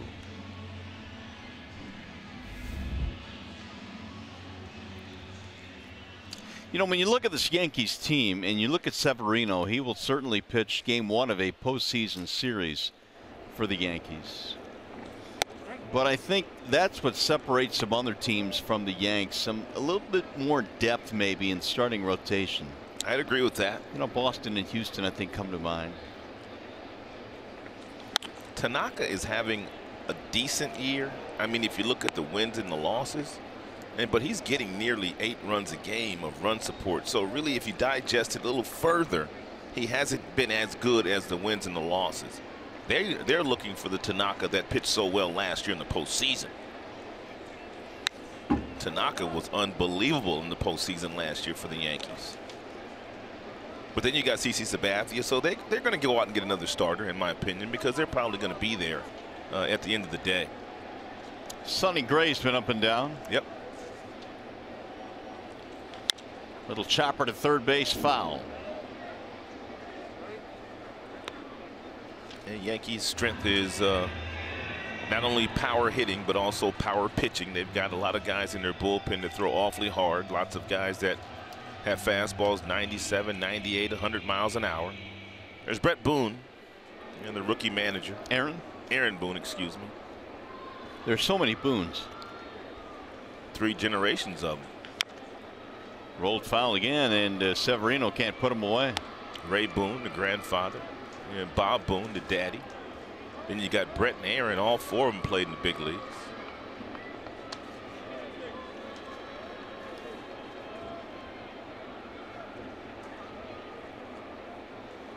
And again the 0-2.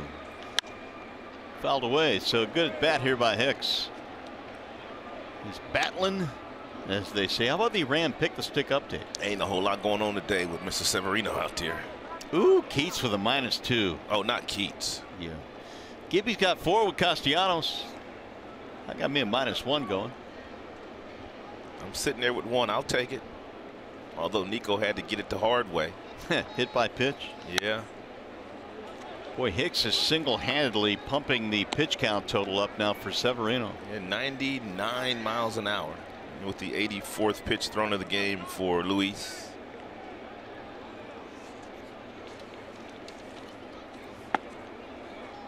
One and two. And came back with a changeup at 90 miles an hour that Hicks wasn't biting on. Severino's gone as many as 112 in a game. And Hicks might get him there himself. It's another foul ball. This is kind of reminiscent of the at bat he had a couple of days ago against the Blue Jays to break a close game open and give the Tigers a win. Had that 2-run single in the 8th inning.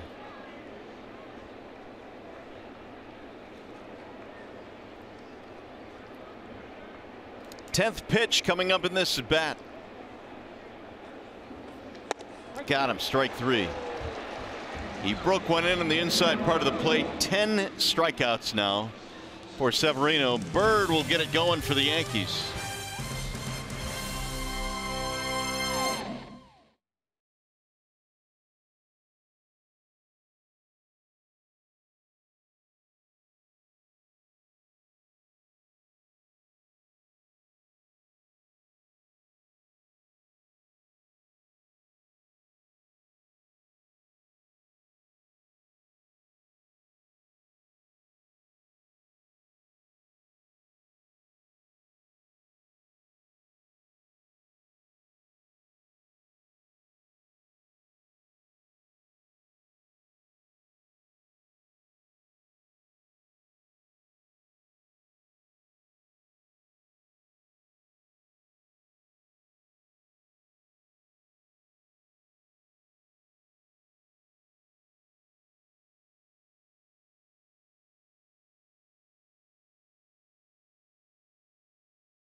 Know your own power. And Greg Bird, who has spent the majority of the last couple of years on the disabled list, but boy, when he is healthy and playing, man, does he give them another element of power from the left side to go in between Judge and Stanton. Homered in the 4th inning, his 2nd of the year, and he'll get things started here now as we go to the 7th. Game 1 of a doubleheader here today. The Tigers and the Yankees were rained out back in April. They played 1 game in that series. They were rained out back-to-back days, and that's why we've got the doubleheader. That had to be, I think, in the 30s back in April. Freezing. 30s or 40s when we played that first game. Much nicer today. 69 degrees. 1-1 is going to bounce in.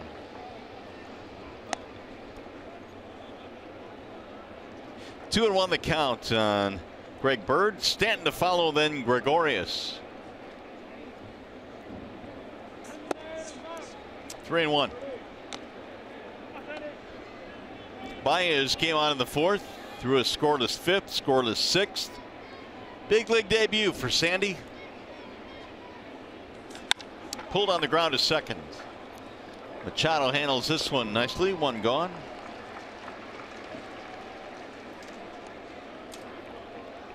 Watch every out-of-market regular season game live or on demand at home, in the office, or even on the go with MLB.tv. Your subscription includes MLB at Bat Premium, allowing you to watch baseball on your favorite supported devices. Visit MLB.tv for details. It's a great view. A nice sunny day here at the ballpark.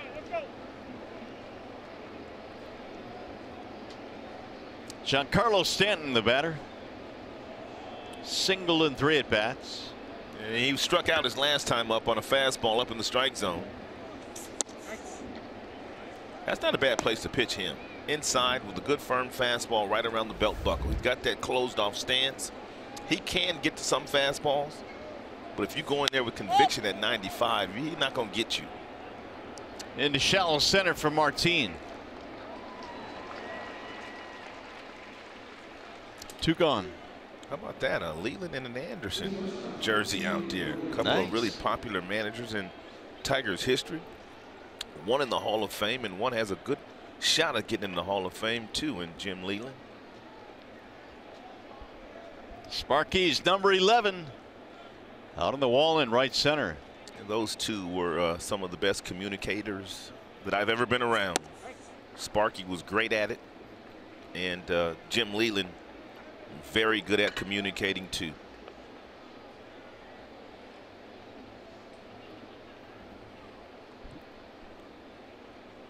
D.D. Gregorius. One of the things about Leland was when he was a skipper here, he was in his 60s, and he was still able to communicate with the younger guys and the veteran guys. That's right. You know, it really didn't matter how old you were. He could find a way to make a connection. Good people skills. Ron Gardenhire, he's cut from that same cloth. He went around. Strike 3 called. Gregorius is out of there. 1, 2, 3 go the Yanks. Coming up, the Consumers Energy 7th inning stretch.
Now against the talented righty Severino. They're down 7-2 as we go to the bottom of the 7th. Bottom 3 coming up. Jacoby leads it off, and he has struck out a couple of high fastballs out of the strike zone. That's where Severino started him there. Yeah, Jacoby's able to lay off that first one up top. It'll ride inside. 2-0 on Jones. Iglesias and then Machado here in the 7th. Tigers went 1, 2, 3 in the 6th. Pulled on the ground to third. Backhanded play by Andujar. Jones out by a step. 1 gone. Well, we talked about Severino at the top of the show, and we knew it would be a very difficult assignment to try to beat him today, and especially when his team has gotten him 7 runs. We've seen the fastball go all the way up to 99 to 100 miles an hour. He's thrown that pitch quite a bit today, but when not throwing that slider to the lefties and the righties, and plenty of changeups as well. So he's used his entire arsenal here today. About 46% with the fastball, the rest off-speed stuff. 0-1 on Iglesias. To right field, on the move, to the corner. Stanton runs it down. Mario, I think that's the most puzzling thing with me these days with the new generation starting pitchers. The guys that have, I mean, the best fastballs like the Verlanders, the Scherzers, the Coles, the Klubers, Severinos, these all guys are less than 50% with their fastballs these days. I mean, their fastball usage is usually 46, 47, and then the other 53% or 52% is off-speed stuff. Why do you think that is? Well, I don't know, but Larry Rothschild, their pitching coach down there, is a good one. And not only is Severino throwing more breaking pitches this year, but their entire staff is throwing more breaking pitches, just like the Tigers staff. Chopped up the middle, and quick throw is in time from Gregorius. It's a 1-2-3 inning. 7 straight retired by Severino. Tigers baseball presented by Bell Tire.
Raise your expectations of what a bank can be. Come to Comerica.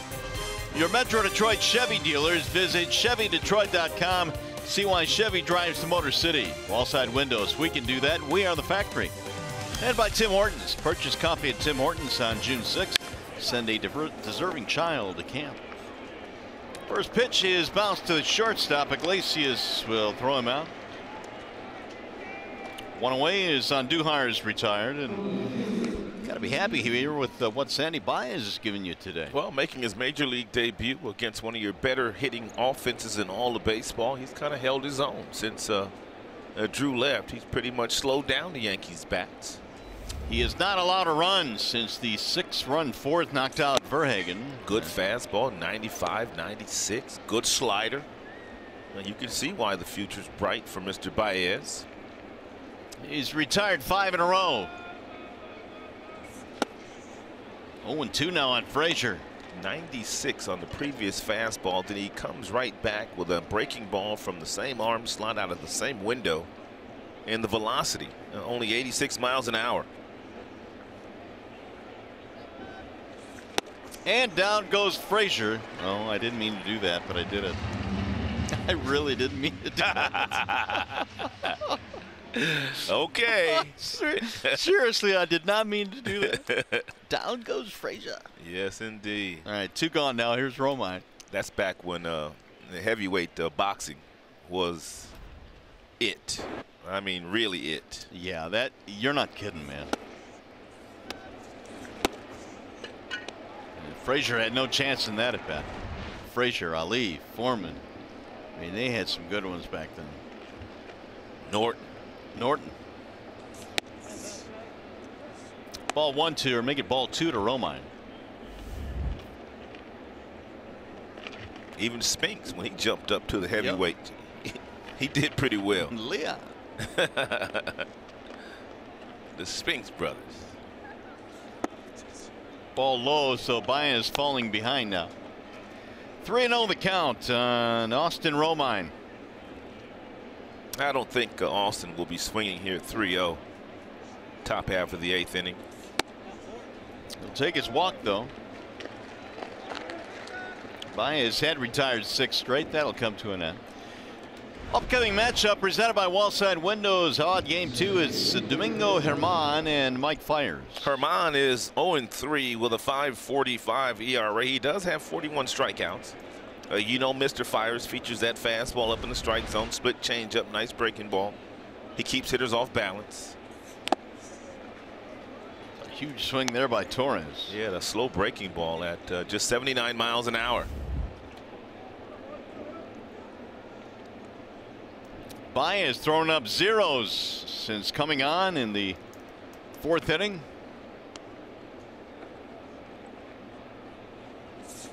That's going to get through. Hicks go to the backstop. Move the runner up to second base.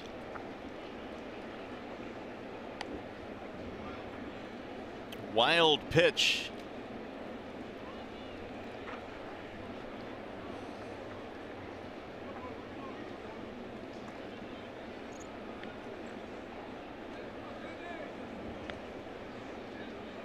Torres 1 for 3, homer to the opposite field off Verhagen back in the 3rd.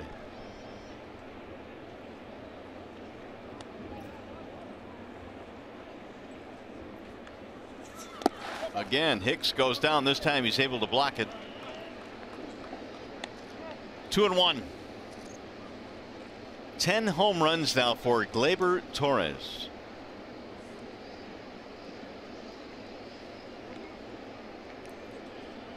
He's had a couple of walk-off hits already this year for the Yankees.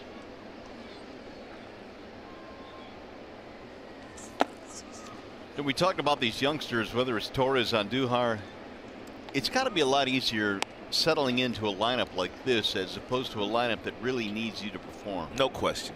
I mean, because you have the big boys that sit in the middle of their order every day, and Judge and Stanton and a lot of the other guys, Gregorius. So it allows guys like Andujar and Torres to bat 8th and 9th and just kind of sit down there and just play. And it also helps out the veteran players too, Mario, when you have this kind of youth and enthusiasm in your starting lineup. I mean, guys that are bright-eyed, bushy-tailed. It kind of allows the veterans to take a step back and realize that this is still just a kid's game, and we should all have fun playing because these kids have a lot of fun playing. They don't look at it as a job as of yet. 3-2 on Torres. Baez will step off. Top of the order, Hicks on deck. If Baez has confidence in his slider, he can throw it right here and get himself a strikeout. Torres will swing at it. Not that far outside. No, not going to swing at that. It's back-to-back walks. 2 on 2 outs, and that'll keep it going now for Hicks.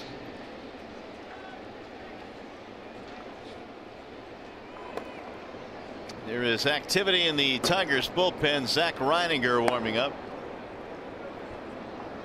Let's take a look at Baez's overall day today, going up against a good Yankees team, making his major league debut here from Double-A Erie. Fastballs up top. He's gotten all the way up to 96. He's gone to the bottom of the strike zone with a nice two-seamer. He's thrown several really good breaking balls, and I also like the fact this young man not afraid to pitch inside. So I like the fact that Baez has gone out there and thrown lots of strikes, and he's competed today. And he saved that Tigers bullpen for game 2. Sure has. 4 scoreless to this point. 2 on 2 outs for Hicks. Strike 1. Hicks had a walk in the 6th inning. I don't think Hicks no. appreciated that first call strike by Angel Hernandez. We kind of predicted this, didn't we? Both sides really have been snarling at some of the calls.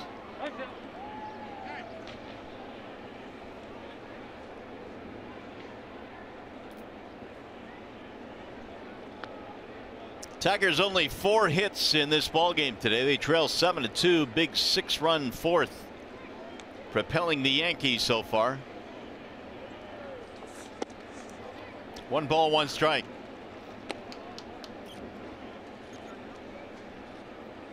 Rally for the Yankees started here with a 2-out walk to Romine and then a walk to Torres.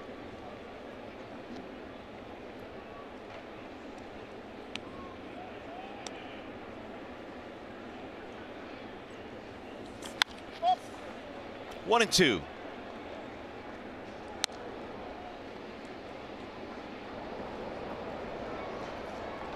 Well, they got some guys in their bullpen that can bring it. Tommy Kahnle is one of them. He's warming up. Yeah, he can get up to triple digits.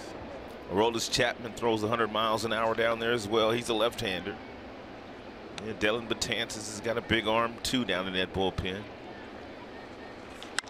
Little roller towards second to his right, Machado, and that'll end the inning.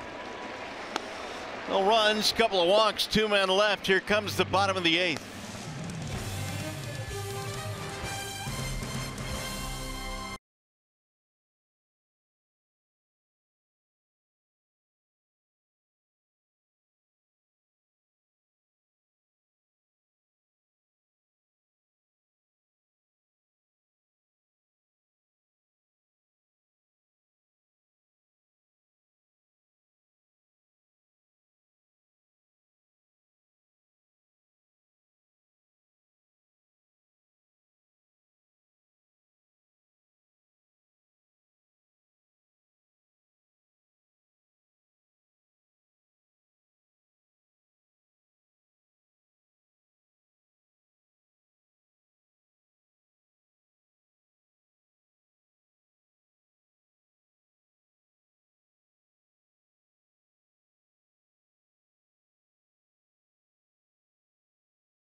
Traditionally will take longer to get there, and then, you know, traditionally you say college players will get there a little quicker, but you know, in our case we're looking for the best player possible. You know, I can't say we're going to scrutinize and say we're going to take a guy that, you know, we know it's going to take, you know, 6-7 years. That's not something that, you know, you really want to, you know, get into. But we're going to take the guy that we feel will give us the best impact, the best player on the board at the time. The words of Al Avila as the draft is coming up tonight at 7 p.m. The Tigers have the first overall pick. Many Field, it'll be Casey Mize. But there are some intriguing high school players coming out of that draft, including Jared Kelenic, the outfielder from Wisconsin, and Carter Stewart, the right-hander from Florida. I don't know what Al is thinking as far as in college and high school, but we pretty much believe that Casey Mize will be the first player taken off the board, and that means he'll be a Detroit Tiger at about 7:05 p.m. tonight. But man, it's difficult sometimes deciding whether to take a high school player or a college player. Agreed. But the Tigers pretty much have been college heavy since I've been here. They've drafted a lot of college players. I think they believe those guys are the closest to getting to the big leagues, and it's usually guys that have played at really good programs like a Mize, who's coming from Auburn. Nick Castellanos on deck was a high schooler. Nick, when he came out of high school, he was rated as having the best hit tool of any of the high school players, which meant most scouts believed that Nicholas Castellanos, because they felt he had the best high school bat, that he would play in the big leagues at some point in time.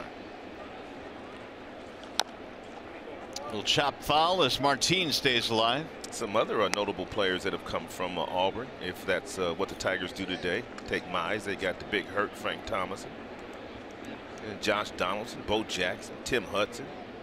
Auburn's been a good program.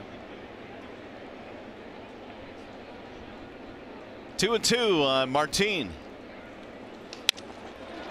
Softly up the middle and caught by Gregorius.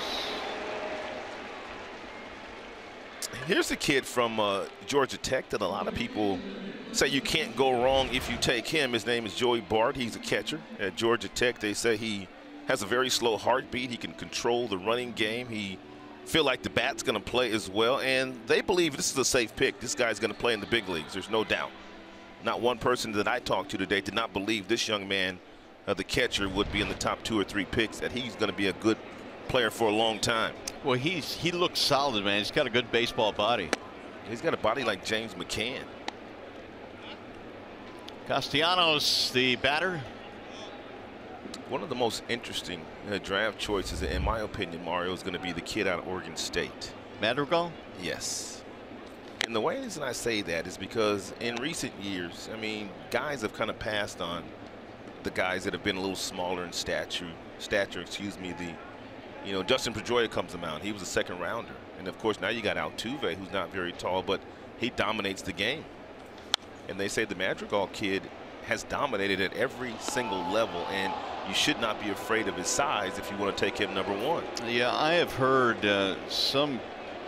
Is that Rieger?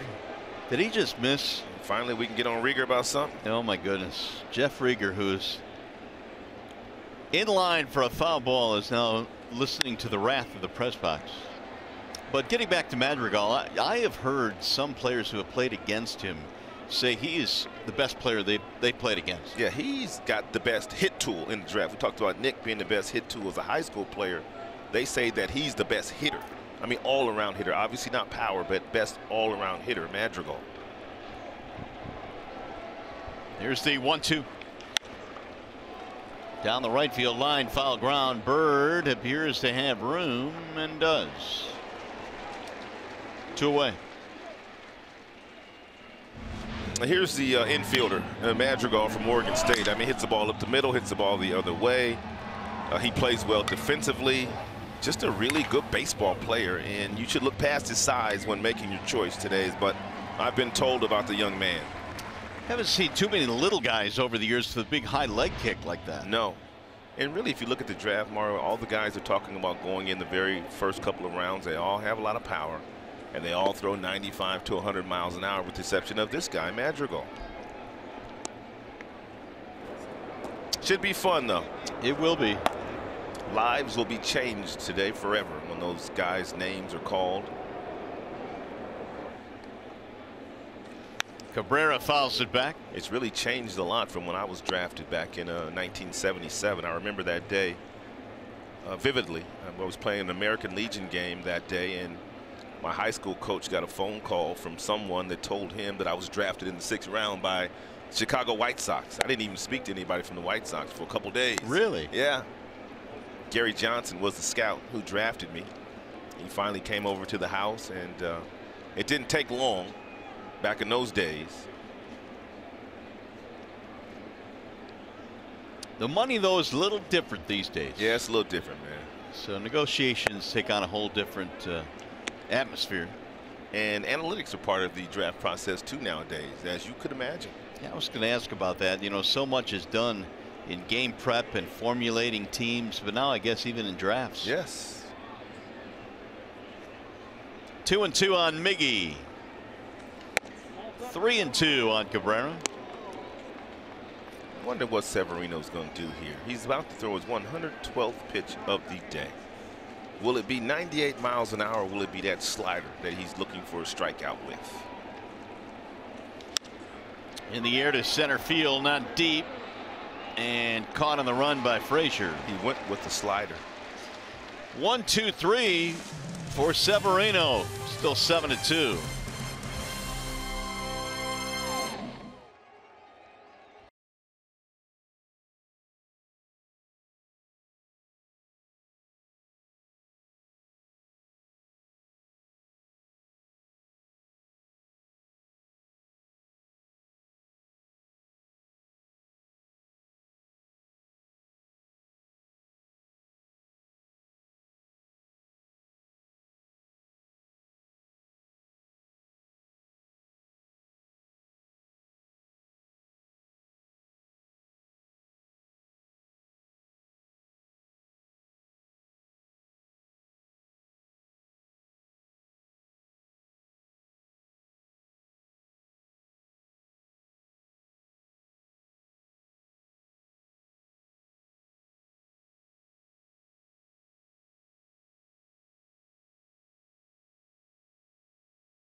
This is a Yankees team that has really done a nice job of taking advantage of their hits. 7 hits on 7 runs, but Luis Severino, man, what about how special has he been today? Well, he's been definitely difficult on the Tigers' offense thus far, guys.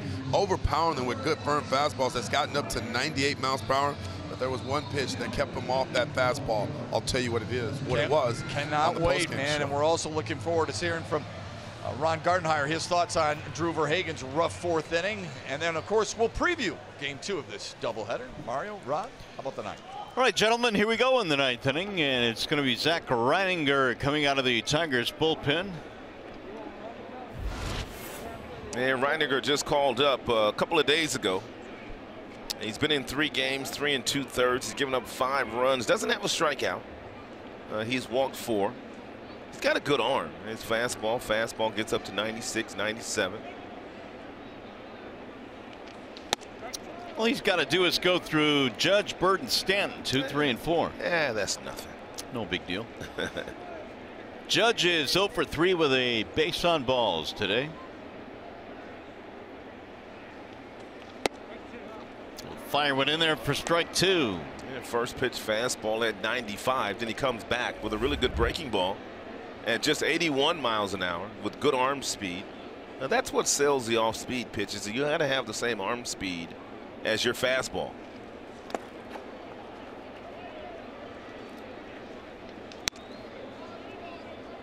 Yankees came in having hit the most home runs in the American League. They hit 3 more today.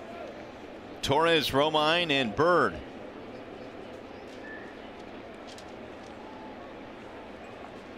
Now Reininger with the 1-2. Swing and a miss. Judge is out of there, strikes out for the 3rd time in this game. We have more Tigers Yankees baseball coming up. Game 2 in this doubleheader, leading off with another Tigers live at 6:30 tonight right here on the one and only Fox Sports Detroit.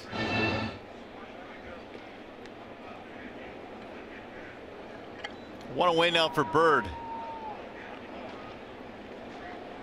Dominating day for Severino, 10 strikeouts with no walks in this game. Yeah, his day's done too. It's 112 pitches for Severino. I don't think his manager will send him back out there for the bottom half of the 9th. 112 equals his season high. We've seen some pretty nice pitching performances this year, Mario, against our team, but none like that one. That one was pretty special today by Severino. I would agree. He gave up a run in the 1st inning and really probably should not have given up that run in the 5th. He was bitten by a 2-out error, which kept the inning going, and then Castellanos drove one in. Not a lot going on for the Tigers. 10 straight retired by Severino twice in this game. And he made it look rather easy. Canely and Holder warming up in the bullpen.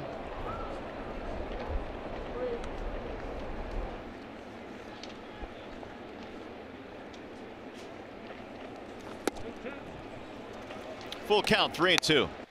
And good fastball there by Reininger. 95, 96. He's got a slider and a curveball.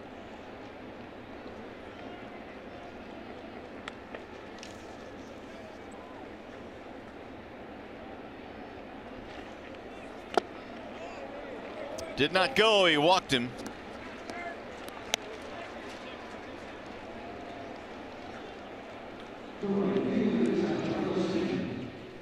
He'll bring up Giancarlo Stanton.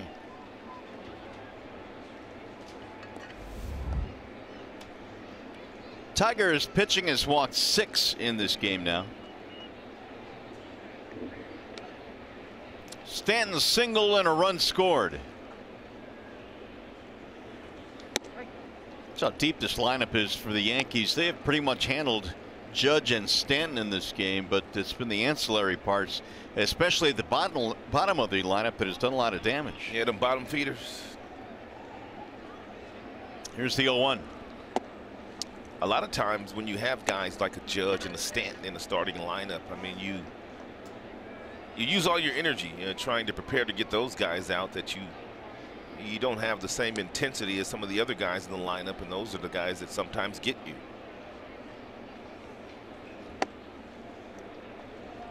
Two balls and one strike.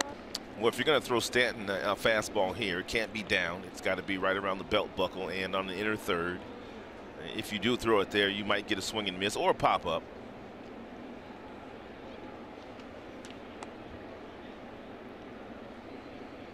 Stanton was a pretty good high school football player himself. In the air, shallow left on the run. Diving play in left field by Jones. Jacoby stretching out. It's a nice execution of the pitch, too, by Reiniger, though. I mean, Jacoby is not able to make the catch without the execution of the pitch. It's a good fastball. It's on the inner third. He saws his bat in half. Jacoby got a late break, but he comes in with the speed and makes a real nice shoestring grab. I've seen a couple of nice plays in the outfield today. Aaron Hicks made a nice play earlier in the game off the bat of Dixon Machado.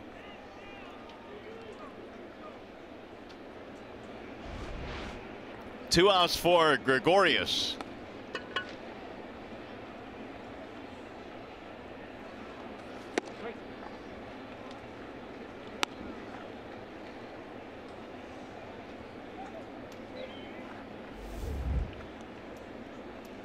Single walk steal for Gregorius.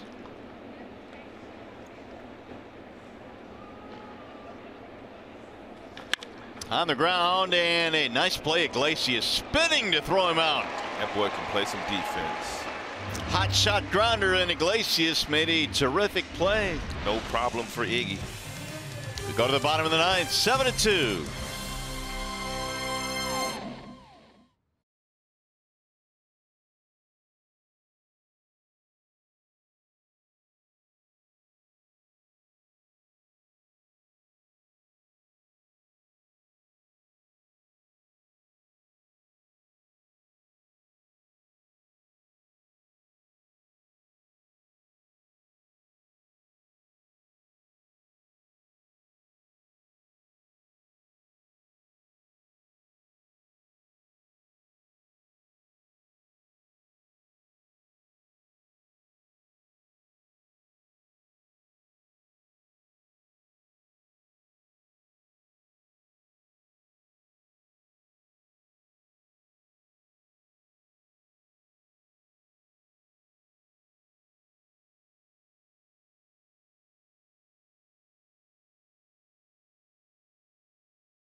Two Yankees, game one of this double dip between these two clubs. Jeimer Candelario will lead things off against a new right-hander. Wall side windows change. Here is Jonathan Holder. And Holder is having a decent season. The ERA sits at 2.84. He's punched out 21. He's only walked 3. And look at the opponent's average against Holder. Just 188. It'll be Candelario to lead things off. Jeimer, then Goodrum, and then Hicks.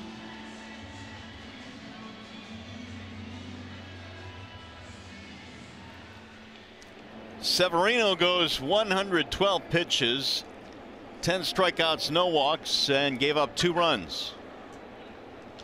Bottom of the ninth is underway, and it's a strike called on Jeimer.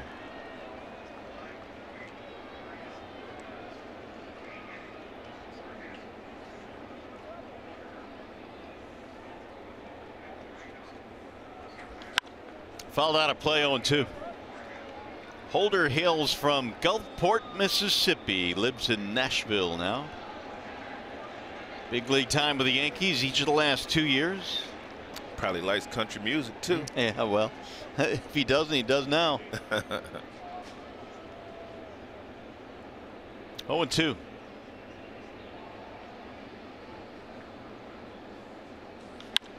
Jamer pops it up.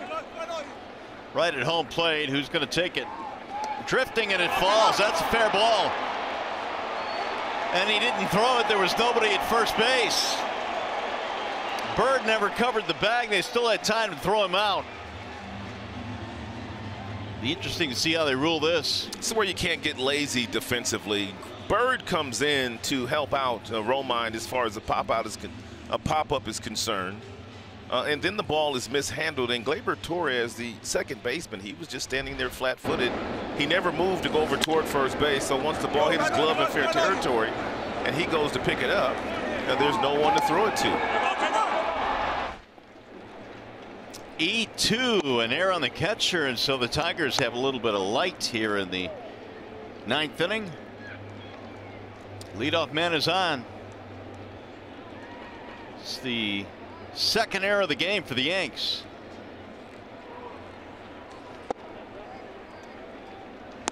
And one more look at the play. And Jamer is glad that he started to run, because initially he wasn't running. See, that's a great example there, Rod, of why I feel that pitchers ought to be able to catch the ball. I agree with you. Let him catch the ball. Well, he should have called it. Holder, we've watched a couple of our pitchers in the last couple of weeks call balls that they're the closest to making the play, the easiest. And there's no doubt that Holder could have made that play a lot easier than Romine. 2-1 on Nico. 2-2 now on Goodrum.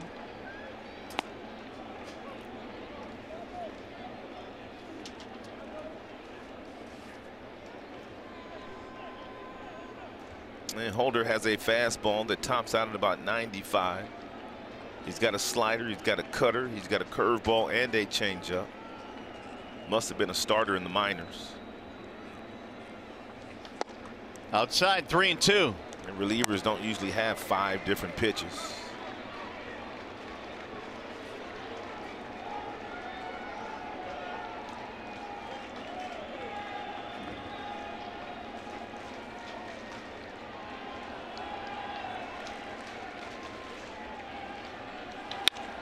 In the air to center field. Ball is hit well, still going back over the head of Hicks, up against the wall. This will score a run. It's a double and an RBI for Nico Goodrum, and it's 7-3.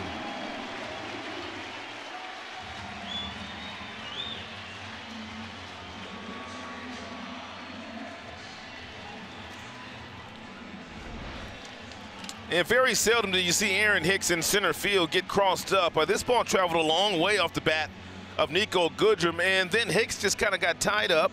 His feet kind of got crisscrossed, and then once he got on his heels, that ball fell in for a double and an RBI as Jamer Candelario scampers home to score the 3rd run of the game for the Tigers. Larry Rothschild, the pitching coach, is out now. The first 2 have reached a run in. And now Justin Case, Aroldis Chapman starting to heat up for the Yankees. Jonathan Holder has not allowed an earned run in 14 games since coming up from the minors a month ago. That's an unearned run right there, all right, Mario? Yeah, that error has really opened the door for the Tigers. That misplay by the catcher on a tough pop-up. So that streak is still alive. Hicks pops it up. Shallow left field. Gregorius battling the sun. Who's going to get there? It's Frazier. 1 out. The wind is wreaking havoc with anything in the air today. And wind had a little something to do with the ball to center field as well off the bat of Goodrum to Hicks. Not to make any excuses for Aaron, but Aaron's a pretty good defender in center field.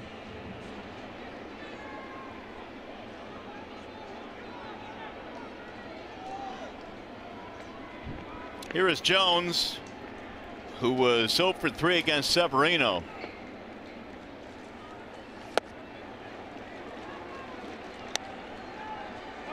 And Severino is a difficult matchup for most right-handed batters in the game today.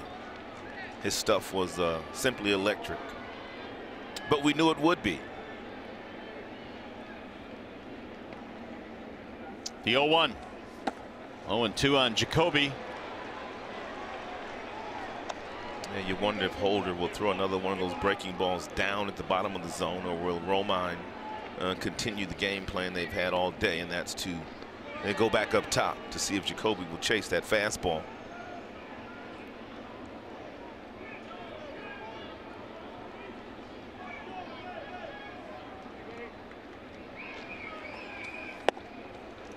Missed it low.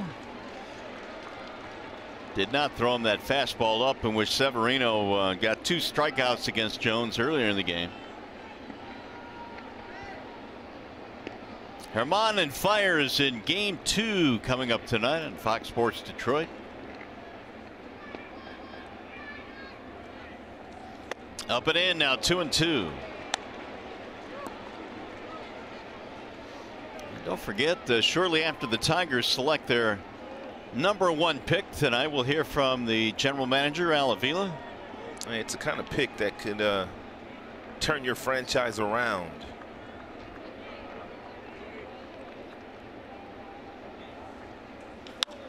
Back up the middle. 1 hop there for Torres. Man, Jacoby busting it down the line. He always hustles. And Torres really took his time and nearly got caught. 2 away now with a runner at third, and here is Iglesias. That double extended the Tigers a double streak. Oh, good point. Yeah. Oh, Nico's your guy too. Yeah, Nico's my guy. Ram picked the stick. He's given you 2, 3, 4 points today. Yes. And once he scores here, 5. I'll take that. Strike 1 on Iglesias.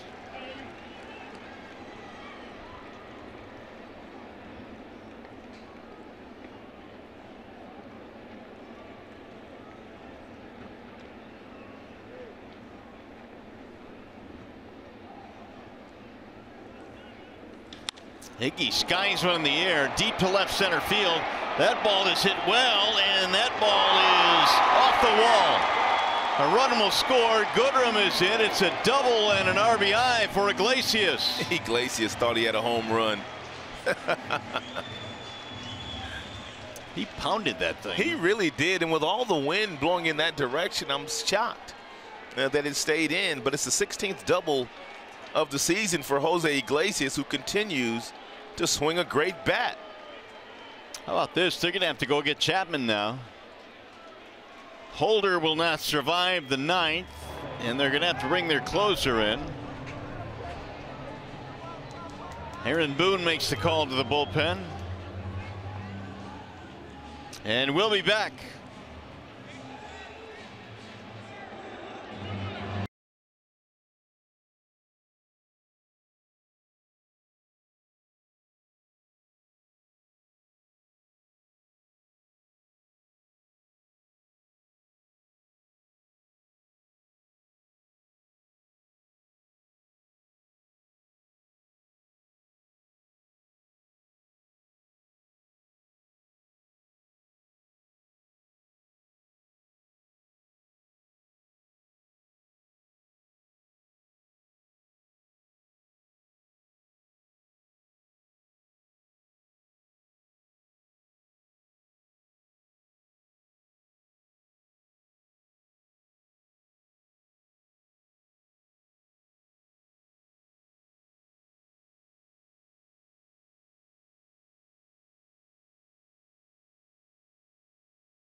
Reliever Jonathan Holder.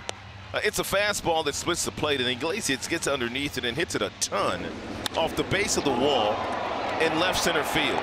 Launch angle 29 degrees.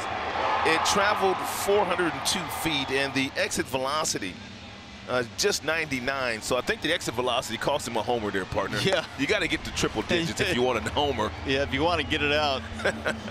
Meanwhile, the Rally Goose has made an appearance here. Victor Martinez will be pinch hitting for Machado.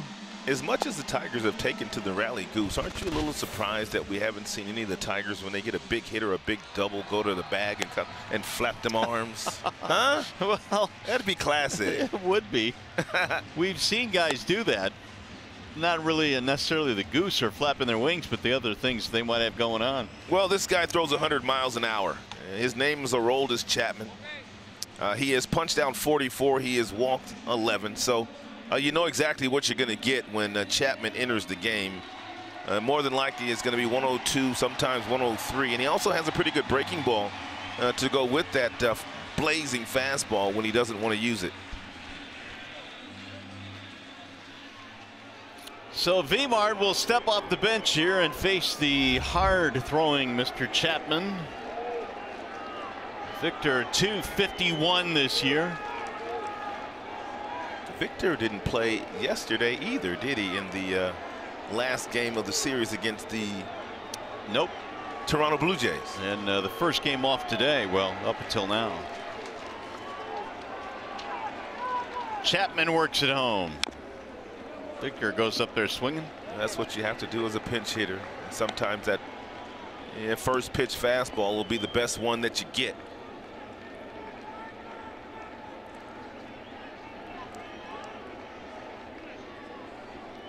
It's the first meeting ever between these two. Victor is 1 for 4 as a pinch hitter this year. Wow, as many games as Chapman's closed against us, this is the first time Victor's seen it. Hard to believe. 97 missed outside, 1 ball and 1 strike. An error by the catcher Romine to lead off this inning has cracked the door open. Then RBI doubles by Goodrum and Iglesias.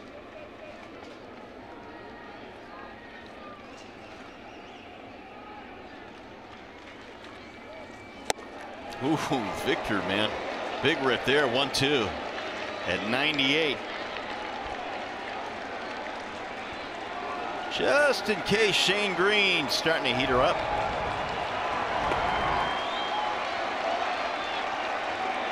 Here comes the crowd. It's a good crowd here for a doubleheader today in the Motor City.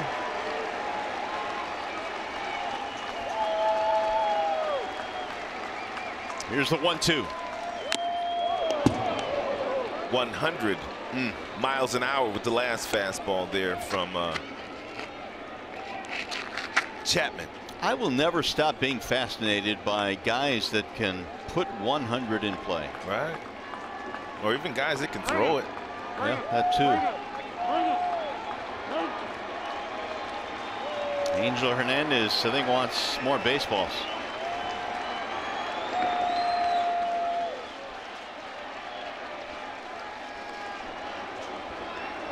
Crowd on its feet. A chance of Let's Go Tigers starting now.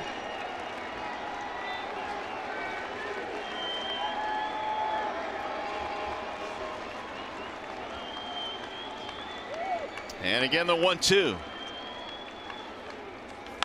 Grounded foul.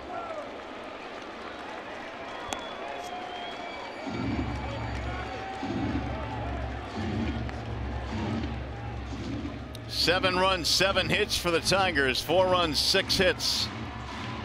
Or for the Yankees, rather. 4 on 6 for the Tigers. They have some life here in the 9th, but 2 outs.